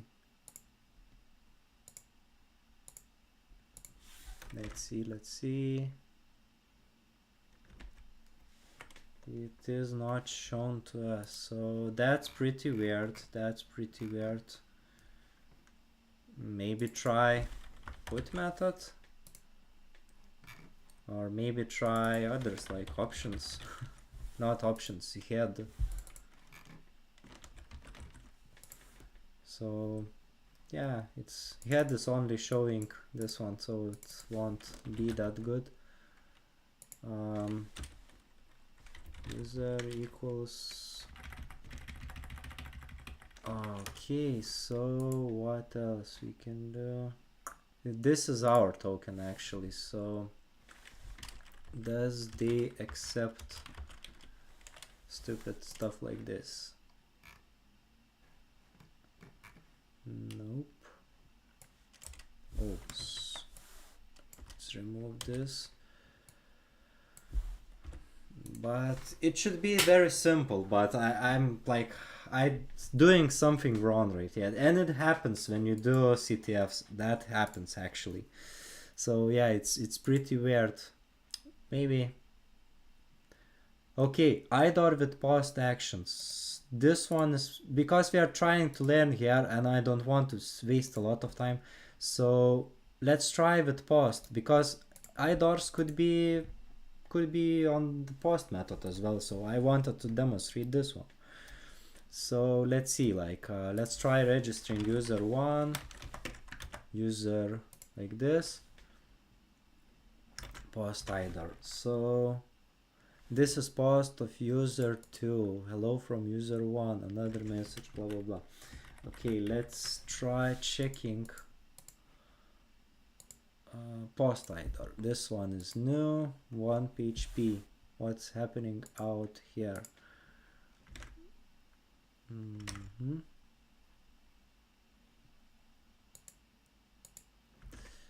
This one is try user 1.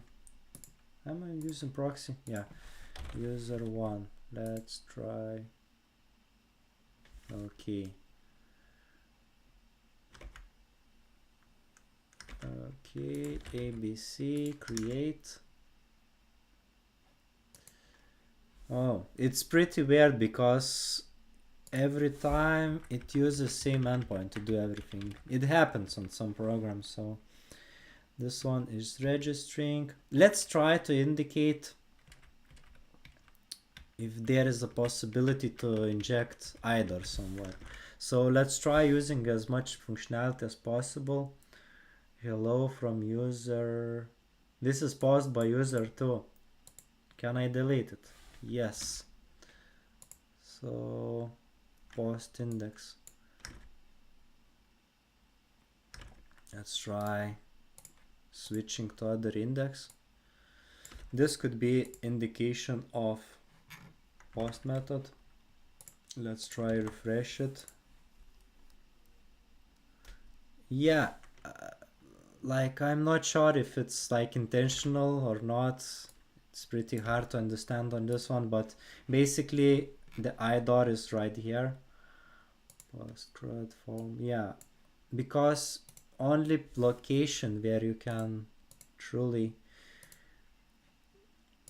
maybe also on registering. Let's try register overwrite user 2.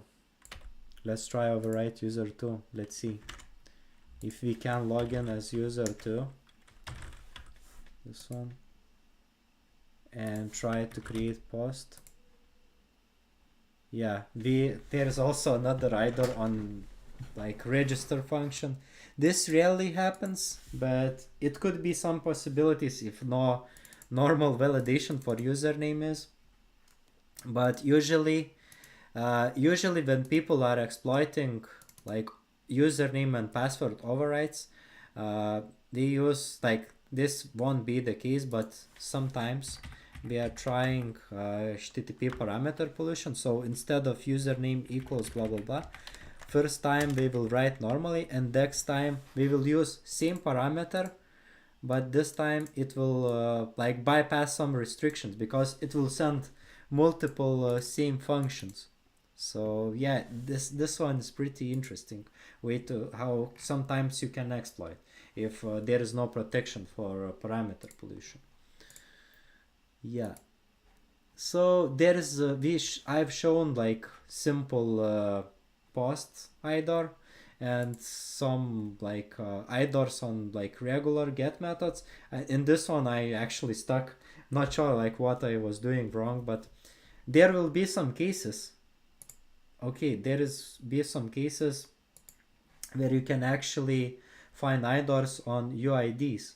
So let's try this functionality and we'll see like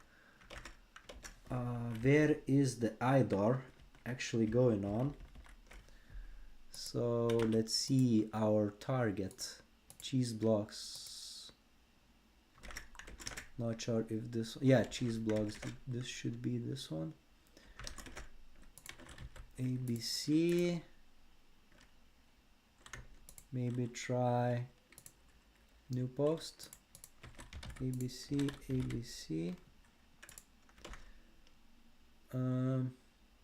Maybe it's sending to another website, I'm not sure for 100%.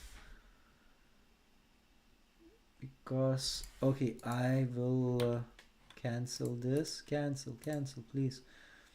And I will show only in scope items, but I will try to intercept request. And let's see what's happening. Okay, yeah, it seems like it's same website, but let's see on the posts. ABC. ideally you want to just check as much functionality as possible and later on just switch to the target tab and inspect the target tab. Okay, this is the same website. So IDOR UUID. Okay, this is not the place where IDOR happens. So this one should be. And yeah, I really like this functionality because sometimes on the front end you can't really see all the tabs, and ideally you sometimes want to just copy endpoint and try it right here. So this is one of the way how you can do it. But let's see, we tried new, let's try admin. So admin PHP is this one, and there are even more stuff which we could check. So I think on the admin panel you can try create new post as well. Let's see that ABC. Let's post that. Let's maybe try checking. No, it's still the same functionality. What the hell? Cheese blog. Log in. Let's go to home. Search for A. Let's search for some stupid stuff. Sometimes in the responses we can see some like interesting stuff being displayed, which could indicate there could be in the source code there could be some like indications of what parameters we can try fuzzing on. But I guess search is not that vulnerable. But let's try admin. Incorrect details. Search.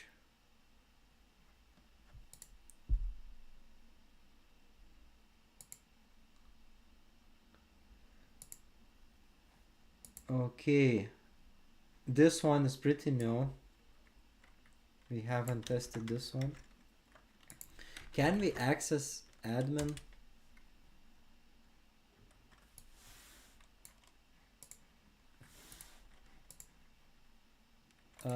Is there a register? Okay, this one is not found.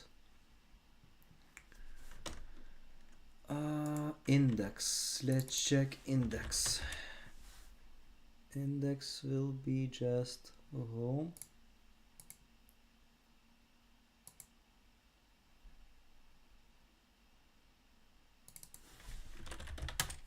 It's okay. Yeah, and once again there is something hidden probably. So sometimes you need to do some content discovery. So let's try using FFUF for example and try to discover some endpoints this way. Let's use word list, sec list, discovery, web content, and common txt, and I will use proxy as my burp suite proxy, and we might find some interesting endpoints. Let's see what's wrong here.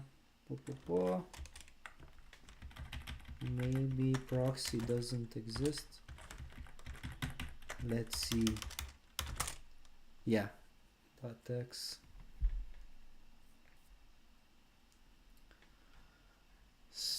Because I'm thinking there could be some kind of okay, it started to blocking us because I've sent too many requests. That's why I said like you should do some rate limiting. And let's see issues. Okay, never mind.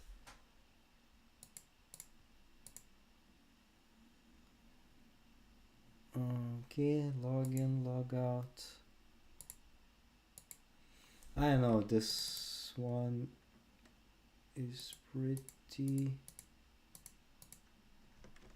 weird. Like this CTF is pretty weird. I don't know, like, because it should be some kind of somewhere in this application there should be some kind of UID equals blah blah blah. Either it could be on the post or on or the get or any other verb, but like I explored most of the stuff and it seems that there's something missing right here. Maybe I will try like just guessing some stuff, but just try. Okay, I will check how I can like use less threads. So I will use one thread only. Maybe not one, maybe 10. Will be pretty decent. So those are just for common TXT are just good for like fuzzing things like dot files and maybe configuration files, which are pretty common, but ideally I want to use either directory list, smaller versions like this, like lowercase small as the initial. Try this. And yeah, it will take some time to fuzz everything, but yeah, it's probably no, this one does not exist. Security PHP view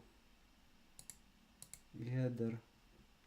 Okay, there is like certain things are appearing actually, and right here we are starting seeing something, at least like categories, right? This one's very new to us. So in the case when you don't see certain content, sometimes it's good to use FFUF. And UID equals.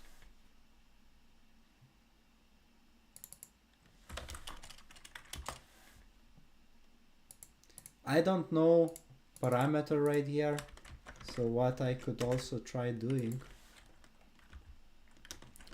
is use Arjun.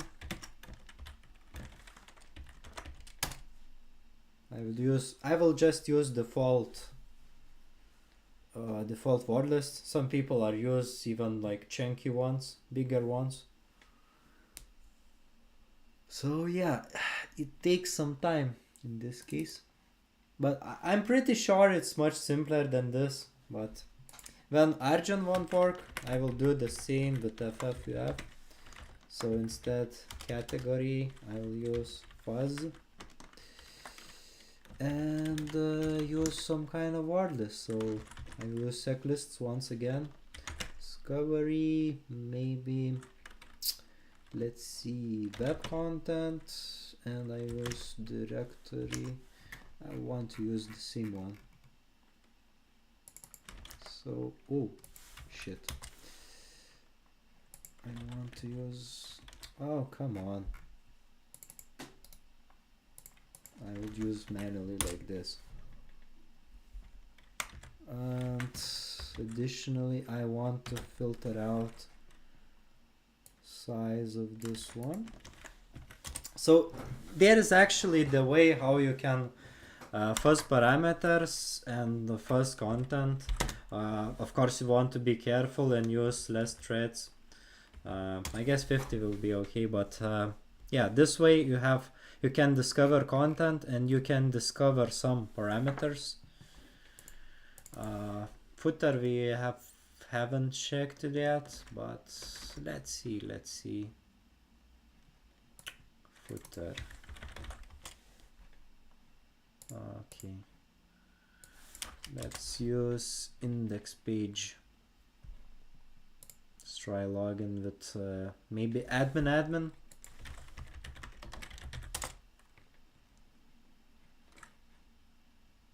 Incorrect details. Come on, guys. I will need to do my research before just testing some CTFs. Okay, I'm getting a little bit tired. I won't lie, like.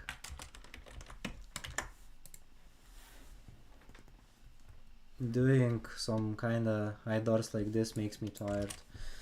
So yeah, I guess content discovery like this, IDORs, I just covered just couple of basic ones. Just to show basic IDOR testing, it's way better to do on live hacking than doing CTFs. It's better way to just view like live applications and show like how you can set up different kind of accounts, try different set of roles. So I guess on the live hacking event, which I will be doing tomorrow, I will pick program which has a lot of like mixed roles, mixed account levels, and I will show how I hunt for IDORs in that program. It will be much more informative than like on this CTF because it's not very good just to show this example. So yeah, let's go back a little bit to the chat. I see not a lot of people still watching because we are streaming for 2 hours and not everyone has that dedication usually. It takes a lot of energy to watch this amount of time. So even for me to hack for longer period, I usually take some breaks. So yeah, let's read some chat. What is the benefit of bug hunting? Because it depends on your luck. If you have good luck, you will get the bug. If you didn't get any, but in career life, then what will happen? It will get me a job. Yeah, the bug bounties for sure. It's really depends on the luck, but there are some people who are more lucky. If you like follow this logic, there are many people who are constantly getting bugs. So do you call that luck? I don't think so. It also like certain amount of luck, but a lot of skills and a lot of preparation. A lot of comes to the methodology. So like a lot of things add up. It's not only luck. Of course, luck plays a big role, but actually the most thing that plays role as well is like deciding on what target personally according to your personality, according to you, works for you best. Because for me, for example, on one program I can find 0 bugs, but other people are constantly finding on that program over and over and over and over again. But I just don't use that same approach as that guy.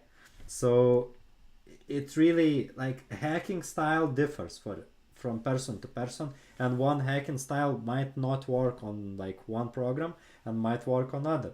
So you have to like, this is actually trial and error, a lot of trial and error until you find out. But like I suggest to like if you are new, just to try with some, don't be discouraged if the program is public and there are a lot of bugs found. Like it doesn't mean that there are still some bugs left out, just because like for me personally, I found a lot of bugs on public programs. Like on private programs, like very small percentage, very small percentage. So I don't know.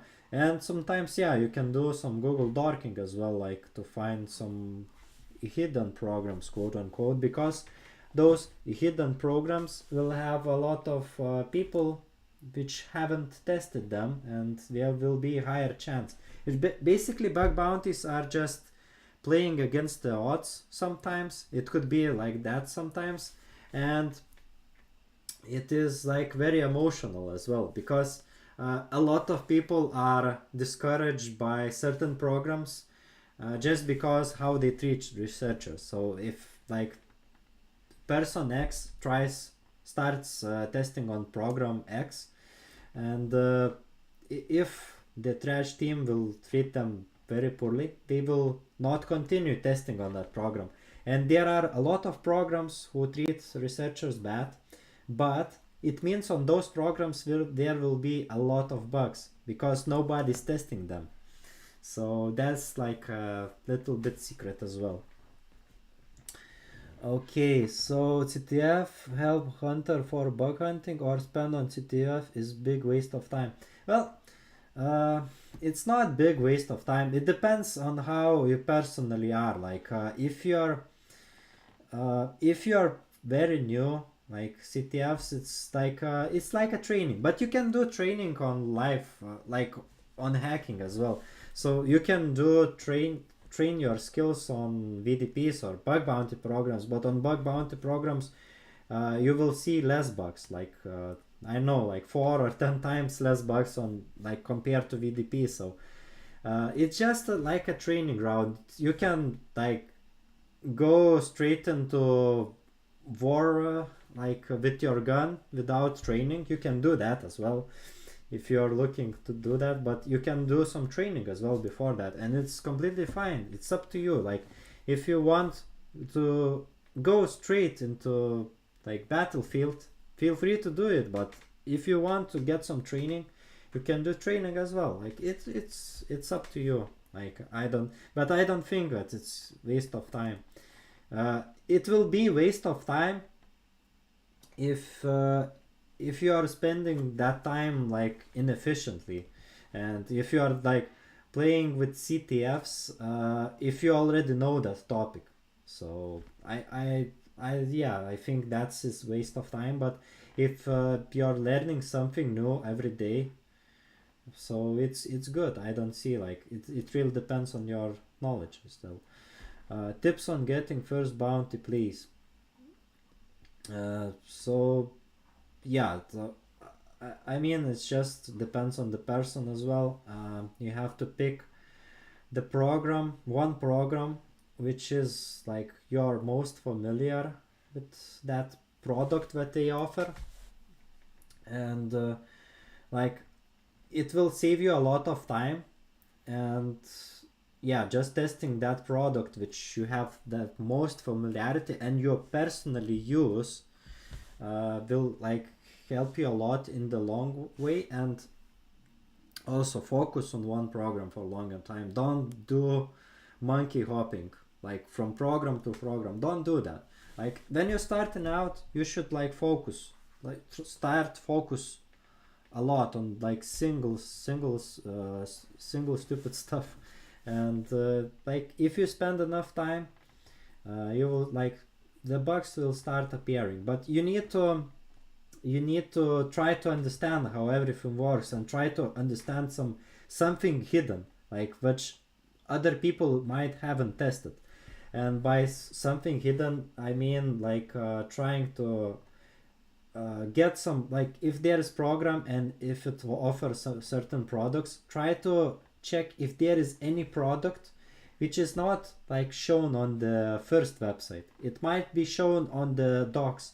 Usually most of the websites, like SaaS applications for instance, have support pages or like documentation pages before even trying head-on hacking on the main application. That's completely fine, but before even doing that, I really suggest you just reading the documentation and support pages, because those are just explains a lot of what is meant to do and what is meant not to do. And you have to like map and try to understand like which user what he can do and what he can do, and which for instance which resources he can access and he cannot access. So in that case, you want like to find as many no's as possible and try like find ways by exploring application, checking different parameters, try to play around with them and trying to find bypasses for those, how like no turn no to the yes, like try to find different methods. So yeah, I show like content creation, not content creation, content discovery, parameter discovery a little bit. So don't don't get discouraged if the application what you are exploring is not showing enough content. Sometimes it could be hidden, and you can find hidden content just doing some FFUF. And sometimes for that FFUF you have to pass some extra parameters like your cookies, certain headers, just to do content discovery on authenticated endpoints as well. But also you can do this on Burp Suite as well. So there's some of my tips about getting initial bug. But of course there will be like there I could talk all whole day like what you can do and what you shouldn't do. So another tip maybe just don't focus too much on automation. Initially you want to focus on hacking skills. Try to learn basic vulnerabilities and try to do hacking manually. Learn the Burp Suite. Like the Burp Suite should be like when you're starting out, this is only tool you need like initially. Afterwards you will want to like add on your like extra tools to your toolkit. But yeah, the Burp Suite should be one priority tool. Be as simple as possible. Try to find simple bugs. Try to find some hidden functionality. Read the fucking manuals. Read the fucking docs. Read those. Like it's extremely important. I can't emphasize enough. So yeah, I found few bugs on VDPs, but not on bug bounty programs. Yeah, but if you are starting to find out bugs, even if it's VDP, it means you are going the right direction. It's just a matter of time. For like different people it will take different timelines like to get first bugs, but don't give up. Just go with it and try to work on those programs which actually like you are most familiar with. Yeah, sometimes the dark side of it, you might end up with some bad programs, and it happens for all of us. So but hopefully will like trash team will be good and decent, and yeah, you will see. Like you have to fail as fast as possible and try many stuff, and you eventually will see what works and what won't. Because like when I talk with many good hunters, not too many maybe from the like top 100, but I've talked with people who are finding bugs like each month. So I like different people approach like different way. There are some people who just do automation and that's it, but like when you're just starting out, just do manuals, and then we will can automate certain stuff. Okay, so I guess for today it's gonna be it, because I see people are just leaving right now, but hopefully this was some kind of useful. I like as my title, I haven't lied on title, I've struggled with CTFs. Like even simple bugs like as IDOR, I struggled with that. Usually when I'm hunting on programs I won't struggle that much, but yeah, it needs to like this CTFs, like there are some for XSS it's well made, but for IDORs it needs some improvement. So yeah, so thank you for watching, and like I wish you have good bounties. And if you want to see me doing some live hacking, just join Discord. And you can also try to check my Patreon. On Patreon I have cool stuff going on right there. And yeah, just for supporting me as well, like feel free to do it. It will motivate me as well to doing what I do. And yeah, thank you, and see you later, bros.